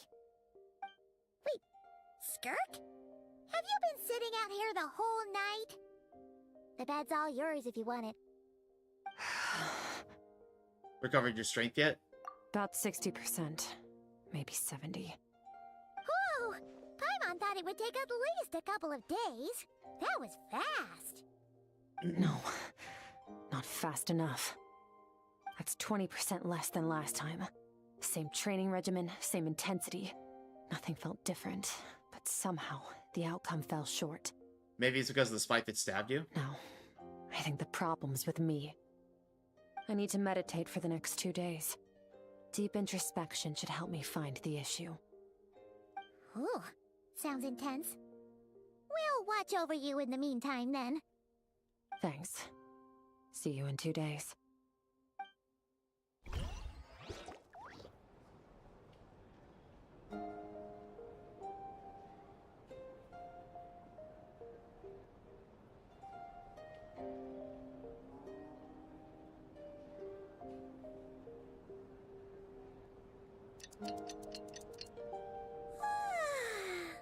Morning! Skirk is still meditating, huh? It's been 2 days already. Shouldn't she be awake by now? No idea. Paimon can't think of anything we can do to help. Oh, wait! Breakfast! That's it! Paimon will go get breakfast! Skirk is gonna be starving when she wakes up. Sure, that'll help.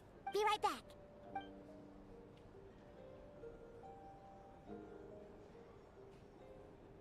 Skirk looks so serene. Almost like she really is asleep.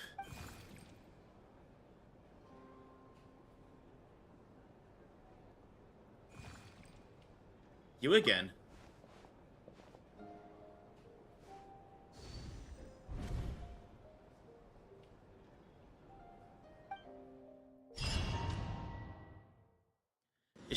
Is it bridging the gap to our minds? This place feels familiar, but where am I exactly? There are towering cliffs, withered trees, and a strange river flowing from the bottom of the horizon all the way here. But it's broken up several times along the way, with a waterfall at each breakpoint. On closer inspection, the color of the water is changing. The closer I get to the lower portion, the darker it becomes, almost as if... Did you bring me here? That's right. This is Skirk's inner world. Think of it as the threshold between the soul and dreams. This isn't your first time here, but what you remember is probably a space covered in darkness. I only managed to illuminate a small portion for you back then. So, you could speak. Actually, it's my first time talking to someone like this. I only managed to break free and bring you here because the injury weakened her power. I guess that's why I can speak again, too. Call it fate, if you want. I think that's the word they use in this world for lucky coincidences like this, right?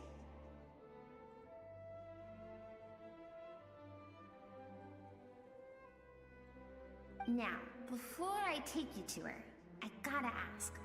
You're the first outside visitor to ever come here, so what's your impression of this place? Why are there so many cliffs and waterfalls? Oh, you noticed. This river represents Skirk's strength. Strength accumulates over time. It is the summation of a person's lived experience. So this river is where all the fragments of Skirk's life should converge into a single stream of memories and emotions, flowing forward as one. But as you can see, this river has been severed numerous times. It's because Skirk doesn't like who she was in the past. When all she sees reflected in the river is a disgraceful shadow of who she was. She cuts through water and rock with the sword of reason, severs her connection with the past, and begins anew. Wait, that reminds me of something. You must learn to shut out all the pointless emotion. Crush the self that makes you weak, and become master over your physical form. This isn't my first taste of failure or losing power. When you fall, you get back up again and become stronger. That's how it is. I see. So it was Sir Loki who taught Skirk to replace all emotion with reason. And since then, it's been a constant process of abandoning, refuting, and erasing her past self. I suppose that's the secret to her strength. But it's such a sad thing to think about. What's she been through? Why does it have to be this way? The answer to one mystery invites another question, I see. Let's follow the river upstream. There among the cliffs, among the memories etched into her heart, lies the truth of it all. Soon, you'll understand everything.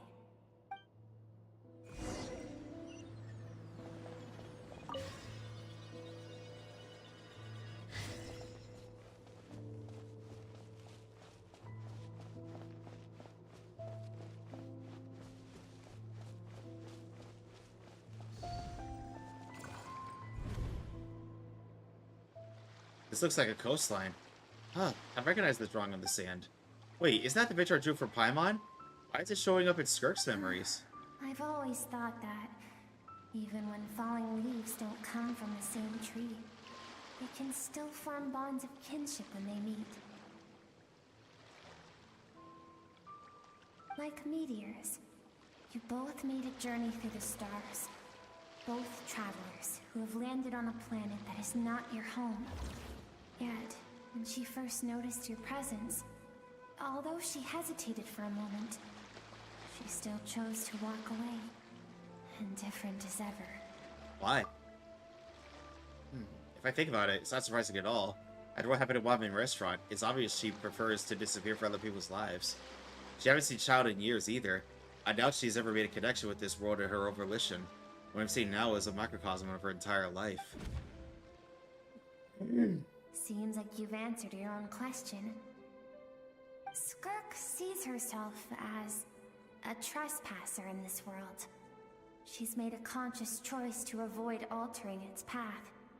But the reason for that decision stems from events much earlier on in her life. Let's keep going. It's still a long way to the source of the river.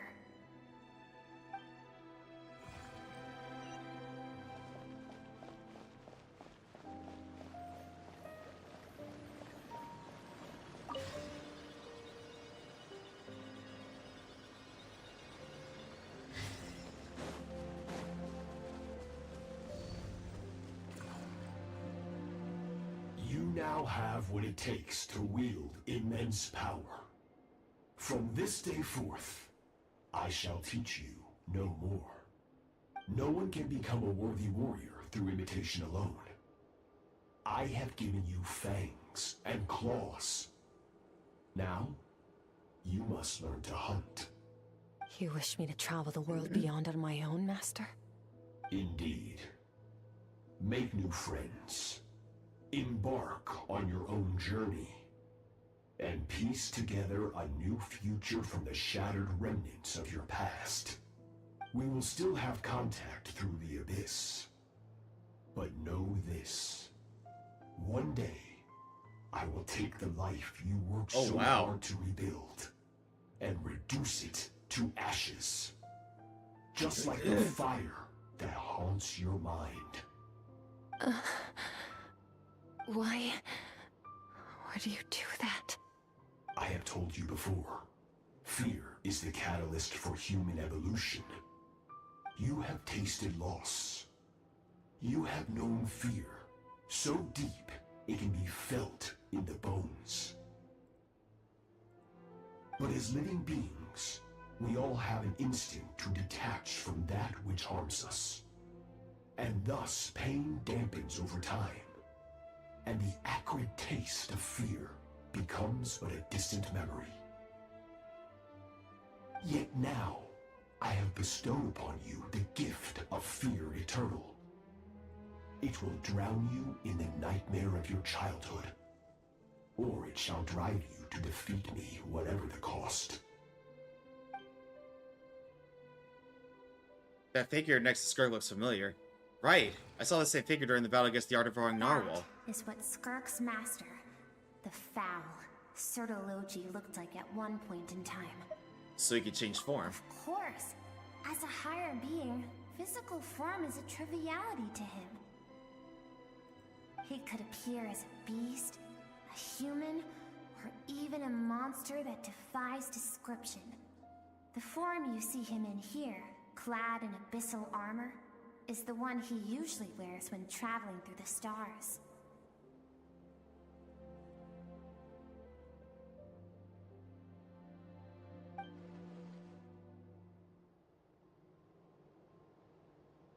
I used to think Sertologi and Skirk were just master and disciple, like Skirk and Child. Now I see why Skirk chose to distance herself from humanity. Sertologi told her to put her roots down here, while at the same time threatened to destroy whatever life she managed to create. For certain reasons, I need to bridge the power gap between me and my master as quickly as possible. But first, I need to understand the source of his strength. To do that, I need to follow in his footsteps. Walk the path he once walked. And somewhere along the way, I'll find out how to defeat him. That is my sole focus and purpose. So that's what she meant.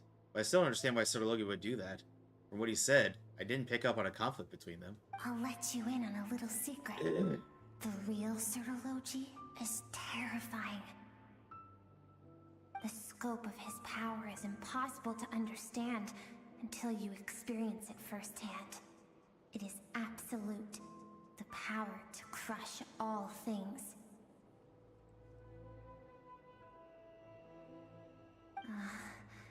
Shall we keep going?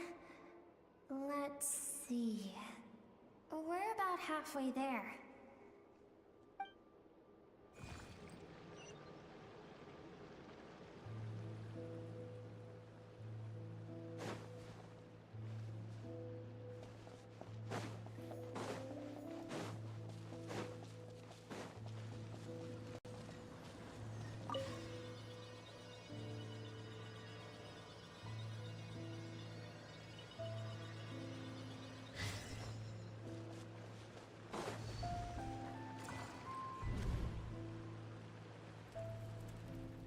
That's why I see Skirk when she was a kid. We've made it quite a ways already.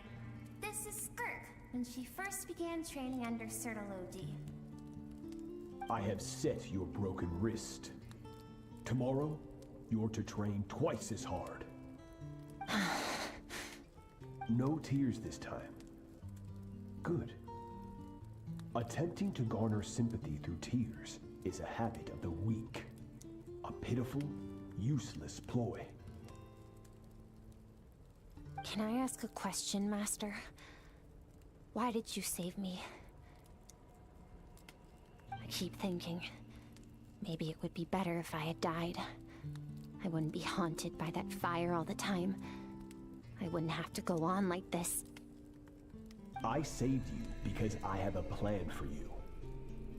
It has been too long since I fought a battle that demanded my full strength, and I hunger for it.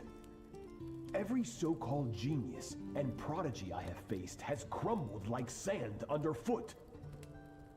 Before me, even fate bends the knee. So, I will teach you everything I know. Train you by whatever means necessary, in the hope that one day, you might surprise me. But I don't want to draw my sword against you, Master. What you want matters little. Among the boundless sea of stars, the cries of the weak are but faint murmurs that disappear into the void. You of all people know that well. Yes, Master. From that day forward, all she knew was grueling training, emptiness, and fatigue. After some time, her talent bloomed, and she gained control over her emotions, like her master. How should I put it? It was not that human emotion disappeared from her heart, but that reason came to dictate all she was allowed to feel. I suppose it was at this point that she became the Skirk you know today.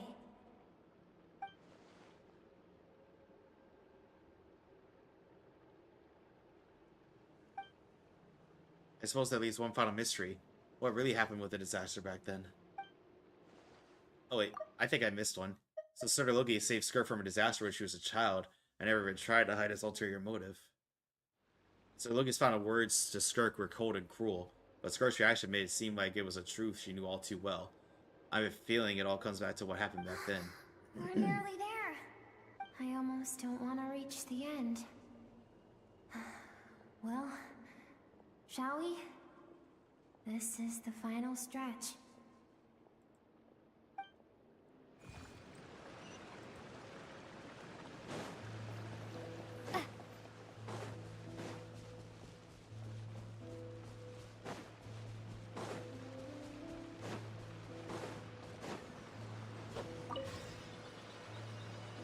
Are we gonna find Skirk up here?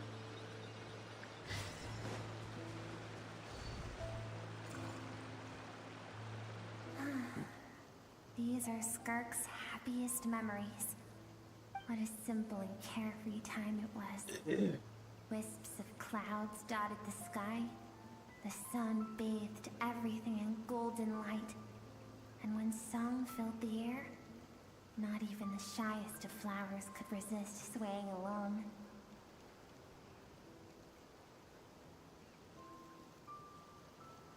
This is Skirk's homeland. She was so curious about everything as a child, always skipping school to go exploring instead. There was so much to discover. The treasures at the bottom of the sea, the secrets beyond the stars, and that merchant ship packed with adults wearing those strange clothes. Yes, the ship. That was the beginning of the end. It was a spaceship.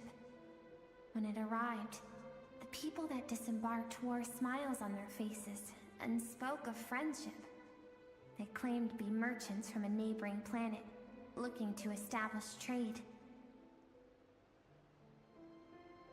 Skirk's parents, her relatives, her neighbors, everyone welcomed the newcomers with open arms and allowed them to explore the planet. To them, the visitors were guests and should be treated with hospitality. No one had any idea of what was to come. Several months later, an army of unknown origin arrived without warning and carried out a ruthless campaign to destroy everything and everyone on the planet. Skirk had skipped school that day, like so many times before, so she was not caught in the immediate wave of destruction. But when she came home that day, only fire and ruin awaited her. Countless people cried out to her for help. People she knew and loved. Friends and relatives. The little girl who lived next door. The shop owner with the bad leg. The bad-tempered teacher she had made fun of just that morning. Their lives were discarded like worthless trash as the fire consumed one life after another. Skirk was helpless. All she could do was run. And so she did. She kept running until an unexpected figure crossed her path. If Berryleche hadn't been there in that moment, the fire would have claimed her life too. And there she would have remained, left to rot in the scorched earth, with no answer as to why any of this was happening. Why did those people destroy her homeland? Because she and her people were seen as a threat. A threat? As the initial merchant ship explored the planet, they discovered that it hadn't always had the condition to support life. Yet there was evidence of human activity, even during the periods of extreme heat or cold in the past. Further research revealed that, over time, the people of this planet had evolved the ability to adapt to any type of environment or energy source.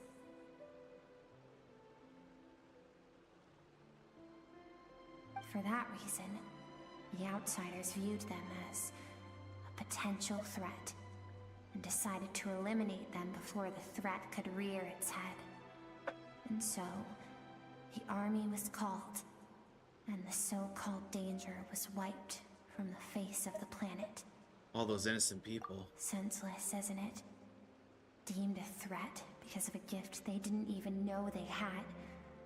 Perhaps it was their own innocence and kindness that doomed them. But in the end, that was lost to the blaze as well. If those with power get to decide good and evil, then all you can trust in is the sword in your hand. And so, before death could claim her, she ran. She ran and never stopped. And now I see why she distances herself from the world. No one wants to relive their most painful moments. Well, that brings us to the end of the story. This is as far as we can go. Skirk is waiting over there. For both of us. Let's go to her. It's time to fulfill my purpose. And my greatest wish over all these years.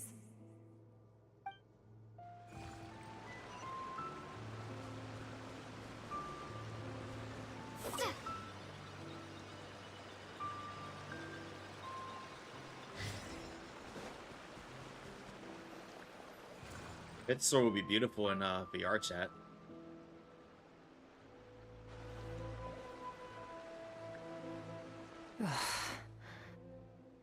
So all this, just so you could bring her here? I have things to say to you. Well, to me. I want someone to witness our reconciliation, even if it takes an argument to get there. And she is the best choice in this moment. You must be. Her suppressed emotional self. The version of herself she keeps locked in the recesses of her mind, stifled by reason. All those rejected impulses, those discarded aspects of your past selves, they are a part of me now. I am who you used to be. Someone you have refused to face for too long. So, I came to face you instead. You're wrong. I've faced you all along. And that's exactly why I keep you locked here. Your existence makes me weak. Moments of joy and longing are when we are most vulnerable. Don't forget, it was a penchant for goodness over reason that doomed our homeland in the first place. The vastness of the universe renders everything insignificant. Our feelings most of all. Even so, learning from the mistakes of the past doesn't have to mean erasing everything. Strip yourself of your so-called weaknesses, emotions like kindness and empathy, and what makes you any different from the ruthless soldiers who slaughtered our people. The difference is that I'm doing what is right, what is necessary. I allow you to exist, but with limited freedom. That is the greatest kindness I can offer. I've shouldered everything you couldn't carry. I rose above the numbness and emptiness, and it was cold, unfeeling reason that brought me this far. It made me who I am. It made me strong. That is the problem. I want to shoulder those things together. On the grand scale of the entire universe, maybe our feelings are vanishingly small, but why should that mean they don't matter? Emotion gives warmth to the cold expanse of space. It gives meaning to the world around us. Think back to those nights of gazing at the stars, those afternoons of exploring the unknown. Think back and let them grant you peace. A brief respite from the pressure you put on yourself.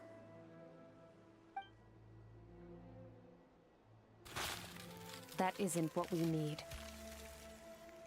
Exactly what we need!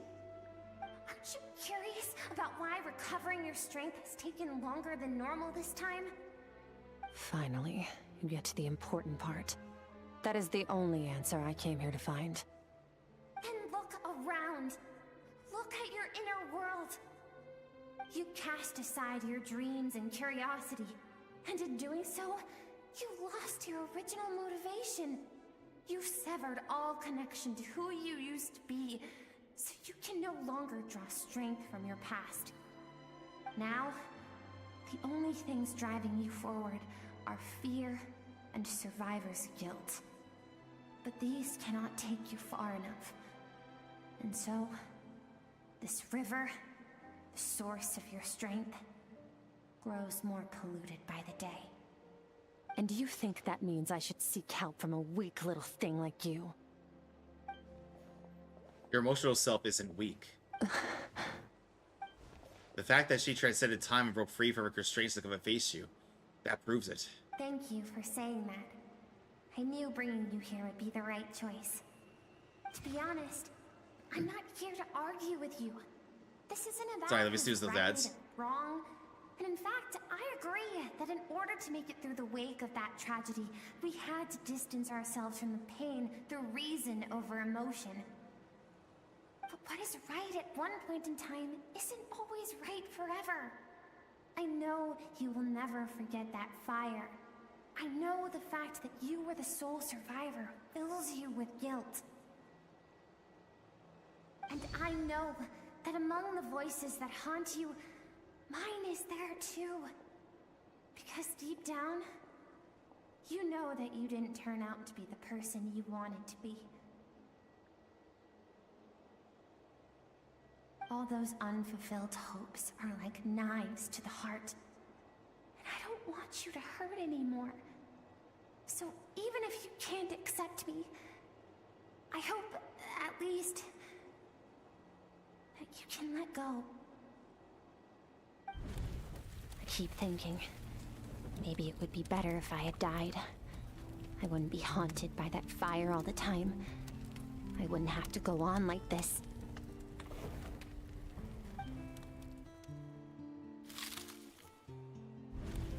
Your dad and I, we're not afraid to stare death in the face, but we need you to survive.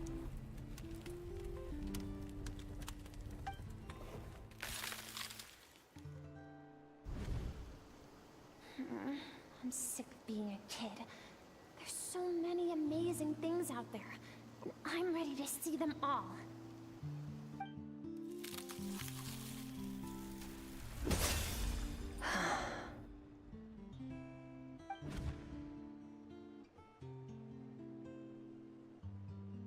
I remember. There was a song Mom and Dad always sang when we went out to fetch water. Dancing water. The sand along your path is begging for your song and movement. Will you carry this burden with you on your journey? I am not the dancing water, and you are not the burdensome sand.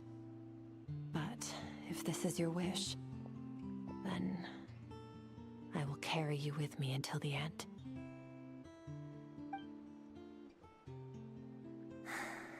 Thank you. I should be thanking you. Yeah, open up, Skirk. Oh, cutscene time, everybody.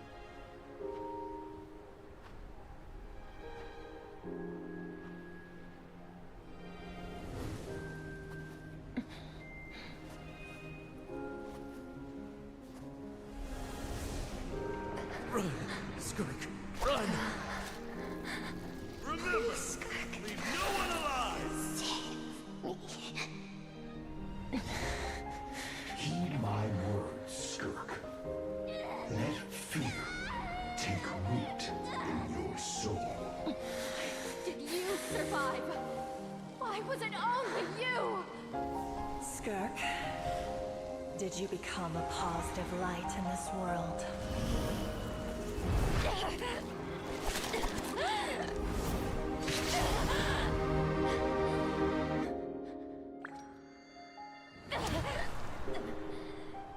Hey, this doesn't have to be the end.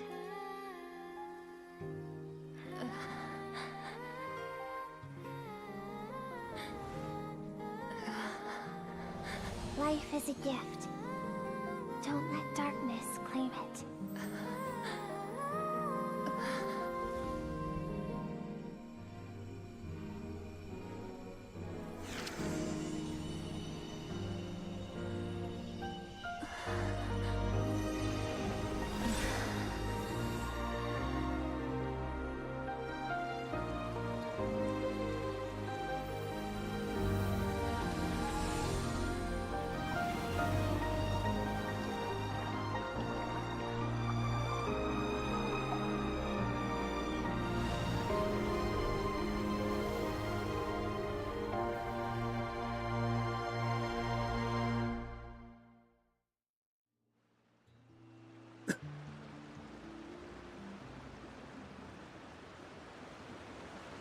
So, you saw my memories then.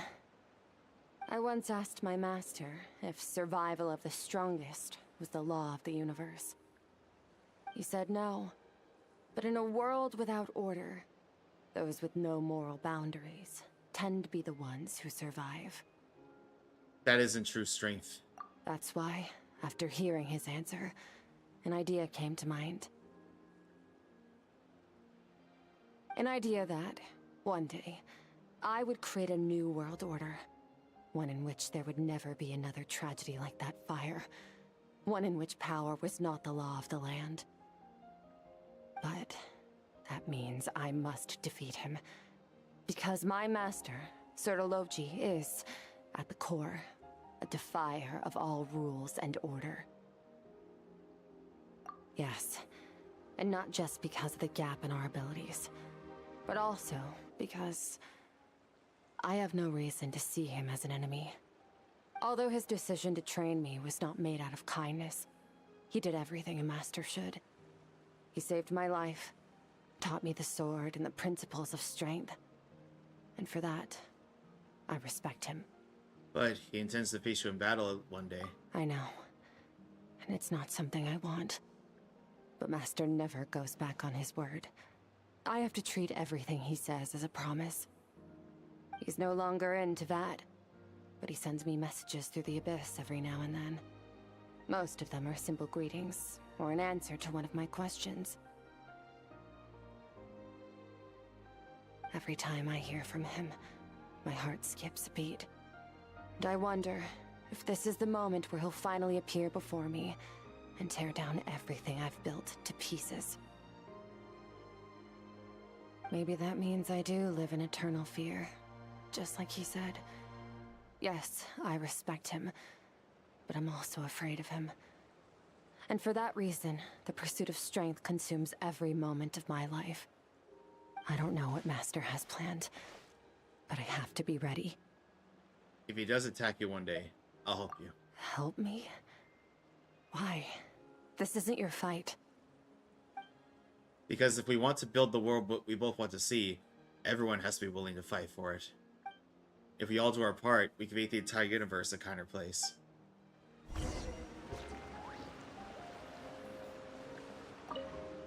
Skirk gazes into the distant sky. There's nothing else to do here. Should I leave?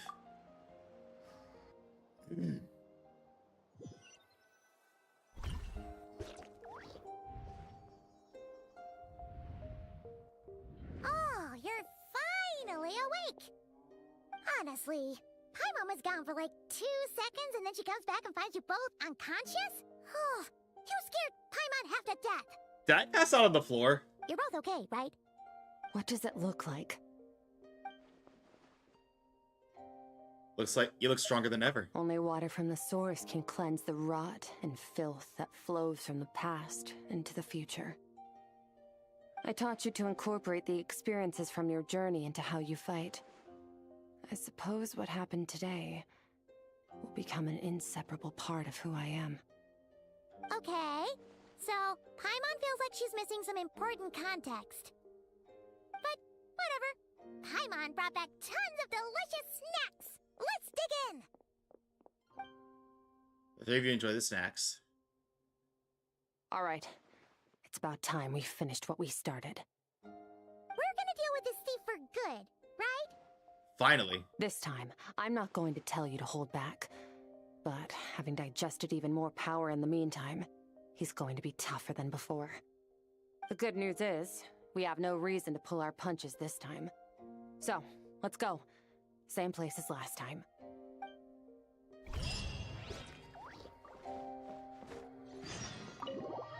Okay, so looks like we're not done yet, everybody. So I'm gonna go ahead and let this ad break run, and then we'll continue.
Alright, welcome back from ads, everybody. Okay, back to where we came from. Time to take down this this guy for good.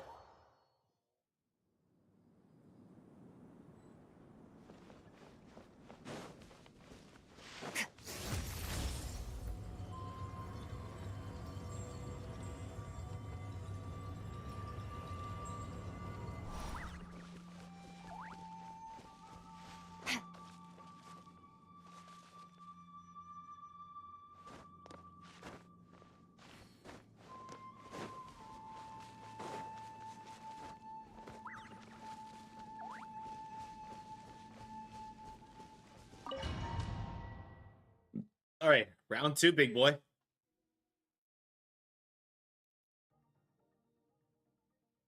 Oh, good. Skip straight to the arena this time.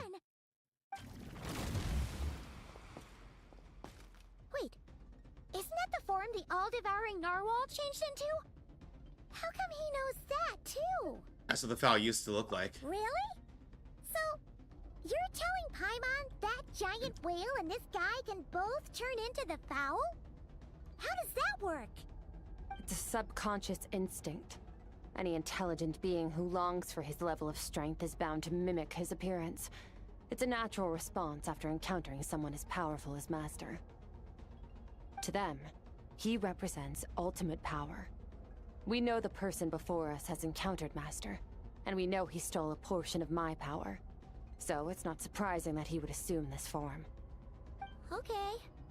Oh, the closer Paimon looks, the more intimidating it gets. Nervalette isn't here this time, so it's up to us. He won't have the nerve to steal again after we're done with him. Let's teach this guy a lesson.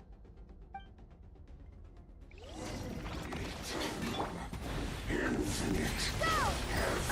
Wipe out! Another star goes out! Nice.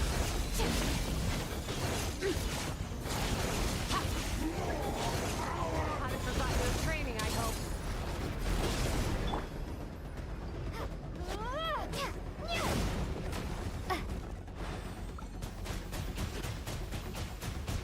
Go! Extinguished. Hi, Zale. How are you? The star shall be his crown.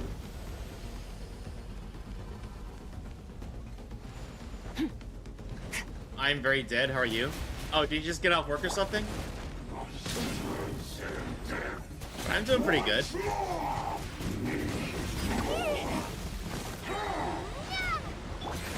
I'm just ready for the weekend to be here, if I'm being honest. A little bit ago, but that was 12 hours nearly. Right? Yep. Beyond this world.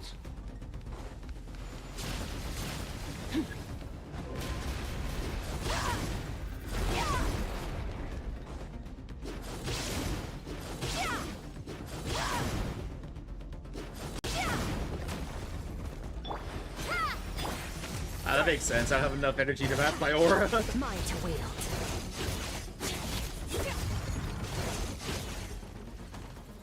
I honestly feel that, Zale. Hang on, let me give you a shout out. I think my mods had to lurk to avoid spoilers.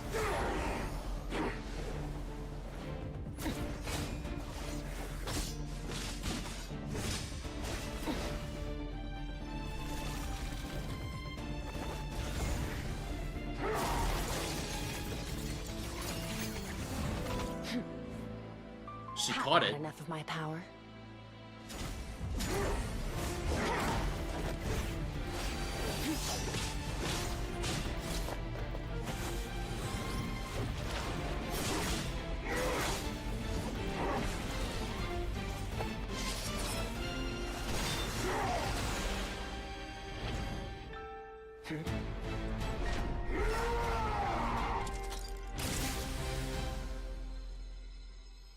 Well then, let's see how much more of this power you can handle.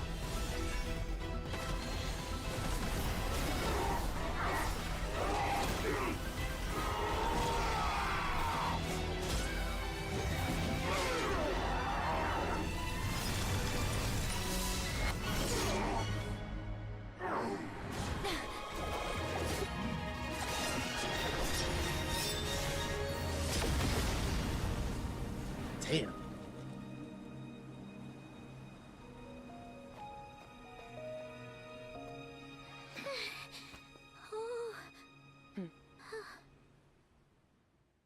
Oh, you're last playing Repo.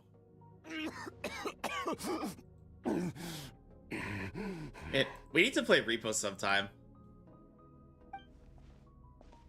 Well, have you come to your senses? You saw that my body was at its limit. So, you deliberately channeled your power into me, knowing that it would destroy my shell from within. Such power. Such keen battle instincts. Haven't we met? So no, we haven't. You must be... Skirk, Sertologi's disciple. How long has it been? How long has he been away from Tevat? Hundreds of years. Hundreds? Sorry. It's a lot to take in. I should introduce myself. I am Skofnungar, a friend of your master and one of his followers. This is the first time I've heard your name, Skirk. But hundreds of years ago, I knew you existed. And I knew you would come here. Hundreds of years ago? Sounds like you and Master have quite the history. Care to tell us about it? Of course. Might as well take advantage of a clear head while I can. The story starts a long, long time ago. I was born into a noble family in Conria. As the eldest son, I was set to inherit our title. But I contracted an incurable illness as a child, and everyone gave up on me. I trained the sword harder than anyone else, defeated all of my peers.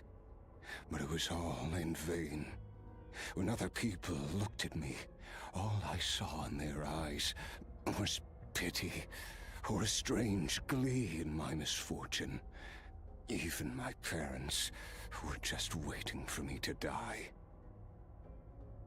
Over time, my heart hardened, and I became aimless. That was the point where I met your master, Sertologi. We were similar in age, but different in background.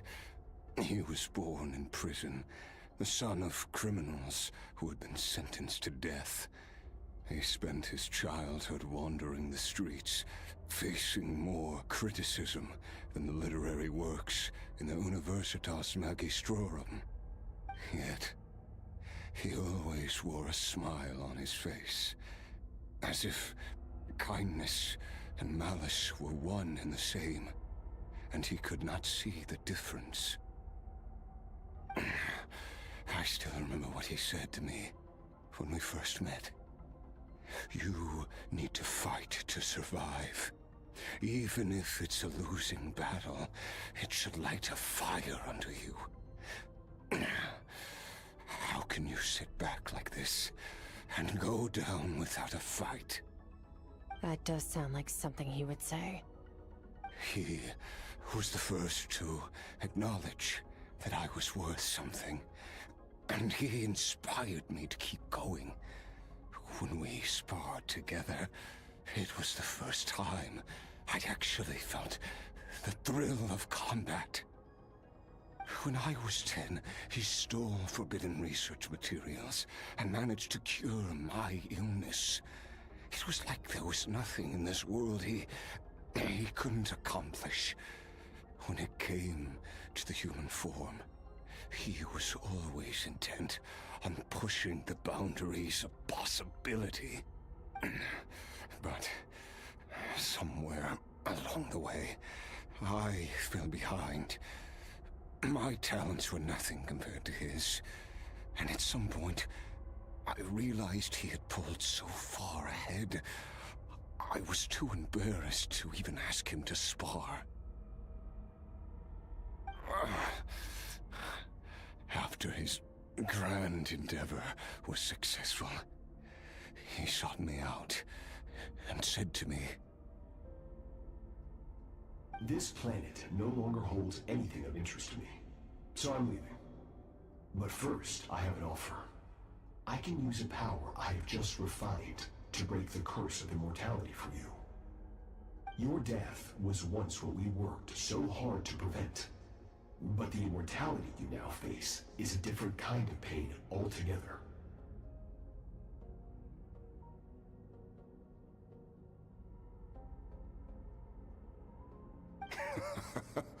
I'll pass. Immortality doesn't sound so bad to me. Since I can't die, it means I have an infinite amount of time to get stronger. Maybe I'll finally catch up to you one day. And we can spar like we used to. Are you sure? I cannot say when I will return. Your body, or rather, your soul, might not be able to withstand this curse. All I can do is try. After all, a wise man once told me, people need to fight for their own survival. Wise indeed. Nevertheless, if you grow weary of the pain of immortality, and wish to experience a good sparring match before you wither away, seek out my disciple. Disciple? Never thought I'd hear He, of course, is referring to Skirk. Nor I. But Vedifenir said I was destined to find a disciple out there in the universe, and bring her to Tibet. You know as well as I, Vedifenir's prophecies are never wrong. Well, now I'm curious about who this disciple of yours will be. All Vedifenir said was that one day, the stars shall bow in her honor. Sounds pretty impressive. Of course. Only the most outstanding people would have the right to become my disciple. Still self-assured as ever, I see. But you're not wrong. I'll be leaving then. Oh, and if you are serious about getting stronger, I left you a little gift in the primordial sea. As I've said before, walk whatever path you want. Freedom means even the wicked get to make their own choices. Waiting for me in the primordial sea was the all-devouring narwhal, already beaten into submission by Sertologi. In its weakened state, I was able to cut off part of its flesh and sew it into my own heart. Your heart? That sounds like torture! How did you even survive that? Because, of course, I bear the curse of immortality. So, you used the curse to turn yourself into a vessel for power. Even with that whale's ability, devouring power like that is not something the human body can withstand. With your body and soul constantly at the breaking point, it was the curse of immortality that sustained you. But that is not the path to strength. You have to pour your heart into it, work for it, dream of it. Instead, you stole something that didn't belong to you, and it backfired. You're right. I should have known better, but I had already pushed myself to my limits, and he was still miles ahead of me. So I had to take a leap of faith. I miss your master. I miss the days when we were all together, troublemakers without a home. I don't regret the choice I made. But if you'll allow it, I do want to apologize. To both of you. After the beating we just gave you, I think we can call it even. You're an interesting one as well. Sertologi's disciple. That's a lot to live up to. It can't have been an easy experience.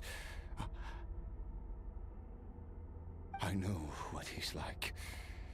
He rules with an iron fist, using despair and fear to force you to catch up to him, all the while standing ever out of reach. We're like mountain climbers in the dark, never knowing how much higher we have to climb, or when we will see the sun again. True. But I made up my mind long ago. No matter how dark it gets, I will not give in to despair. I will overcome it. Besides, after hearing your story, I suspect what Master really wants is not a battle that demands his full strength, but rather a defeat without regrets. Oh?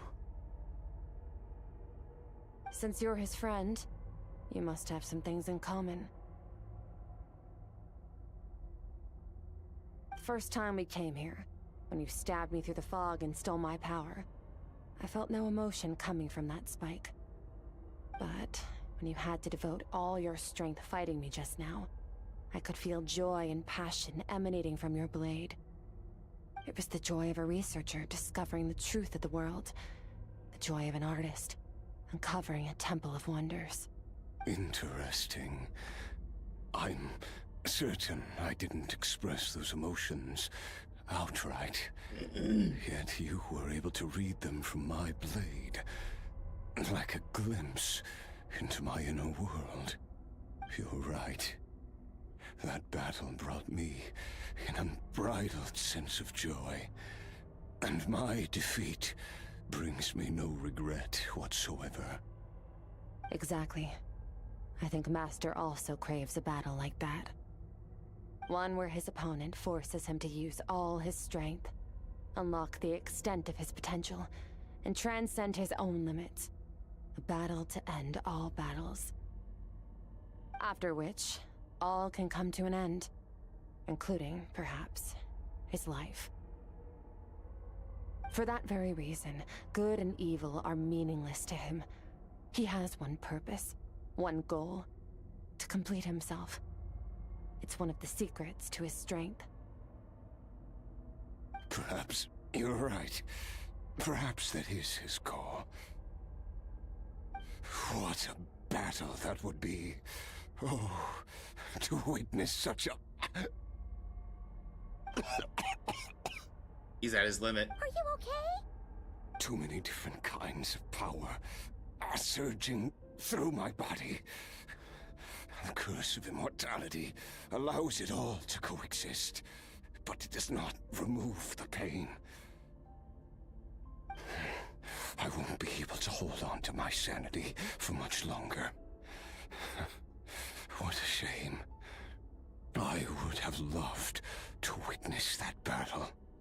Sertologi once offered to free me from this curse. Now, I must ask that of you, Skirk. Oh, he is sweating. Can you release me from the pain? I can, but not through death, if that's what you were hoping for. It's not a suitable punishment for your crime. As an alternative, I can take your consciousness, along with all the power you've consumed, and smash it to pieces.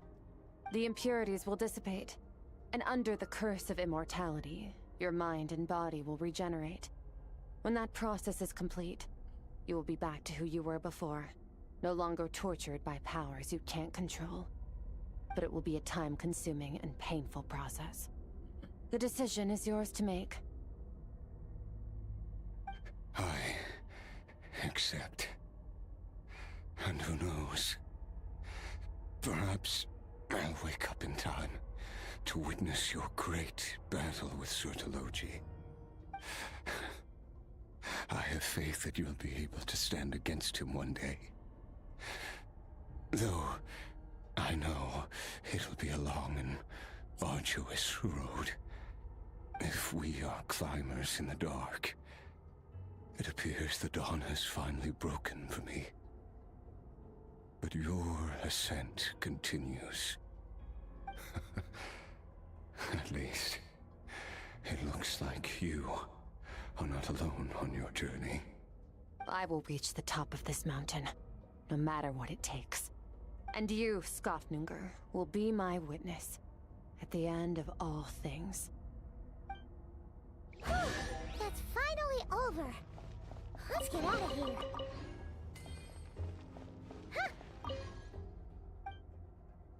Yeah, let's go.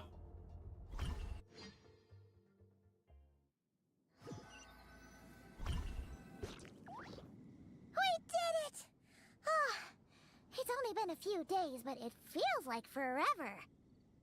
Once again, we've proved there's nothing we can't overcome. We're just that awesome. I didn't even break a sweat. Wow, you sound even more confident than usual.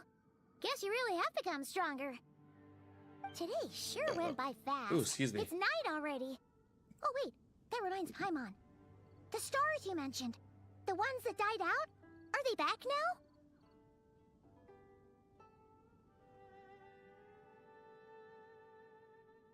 Yes. The power Skofnunger stole has been returned. So, the stars have regained their light. Great! Huh, it's crazy that you even noticed their light was gone. Excuse me. There are so many stars in the sky. If a few disappeared, Paimon definitely wouldn't be able to tell. I suppose it's because I have gazed upon this sky for centuries. The false stars, hanging in the meticulously planned sky, glittering with rotten light. It's not real. And yet, it is for that very reason that I can look upon it and enjoy the momentary peace it brings. Even the most beautiful of bubbles has to burst. We will return to the real universe one day, whether of our own volition or not. Time marches ever forward. Even the innocent and naive will taste life's bitterness. Yet through hardship, we grow, until we learn to seize the sands of time for ourselves, and uncover our true strength. Though we gaze upon a false sky, its vastness and majesty is palpable. One can only wonder, what is it going to take for kindness to reign supreme in the vast expanse of the universe? Ugh, this is all going over Paimon's head. But if she knows one thing, it's that the Traveler always finds a way. Ever since we met, she has filled Paimon's days with happiness. No matter how tough things get, she always finds a way to make it better. If it's too big a job for one person, then we'll do it with two. And if two's still not enough, then three. We've met so many amazing friends, and accomplished so many amazing things. As long as we don't give up, we can make any wish come true. I suppose when it comes to you, anything is possible. Well, I should be going. Now that my power is no longer isolated from my emotions, I need more practice to get used to it. When we'll meet again. I suppose fate will decide. Maybe we'll bump into each other on the street. Or maybe we'll reunite on a different planet entirely. Regardless, reunions and partings are but passing moments. More than one without war, pain, or forced partings. One where new life can bloom, even where there was once nothing but scorched earth. For this, we must all work to become stronger. Of course, Master. If that's what you want to call me, I won't object. Goodbye. Bye! Until next time, Skirk. Is it just Paimon, or is she being nicer than before? We definitely count as friends after all that, don't you think? Hey, what do you think about camping here tonight? There's nothing quite like sleeping under the stars. Come tomorrow, we can continue our journey. Oh, and since Paimon treated you to that super nice meal at Wanmin Restaurant, it's about time you returned the favor.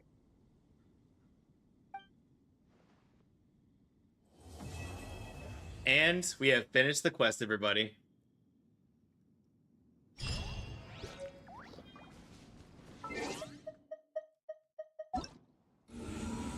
That quest was good.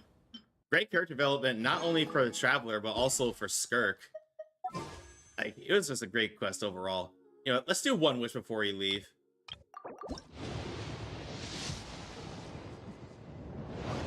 Nothing, but that's okay. And I think we got enough books to get Dahlia up a level. Huh? Ooh. Ah, that chewing sound. And oh, hey, we get Skirk's guitar. Oh, and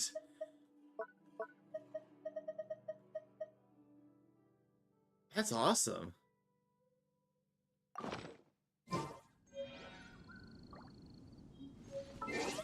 But anyway, everybody, I should really end because we're over time for when we would normally end. My next stream, everybody, is going to be tomorrow night at, well, the scheduled time is 6 p.m. EST, but depending on how I'm feeling, I might start early so that we can really make some progress on the story quest of 5.7. But we'll see. But thank you all so much for joining me, everybody. Who should we raid today?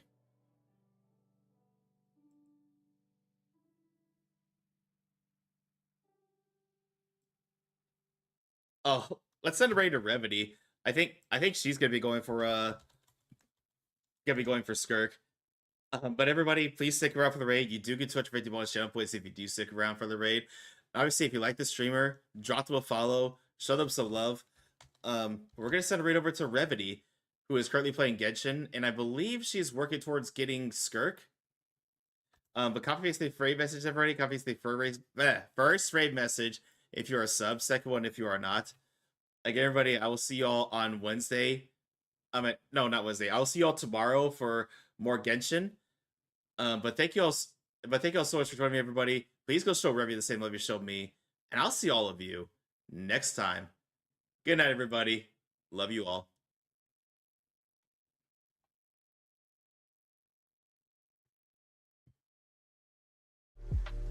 Thank you.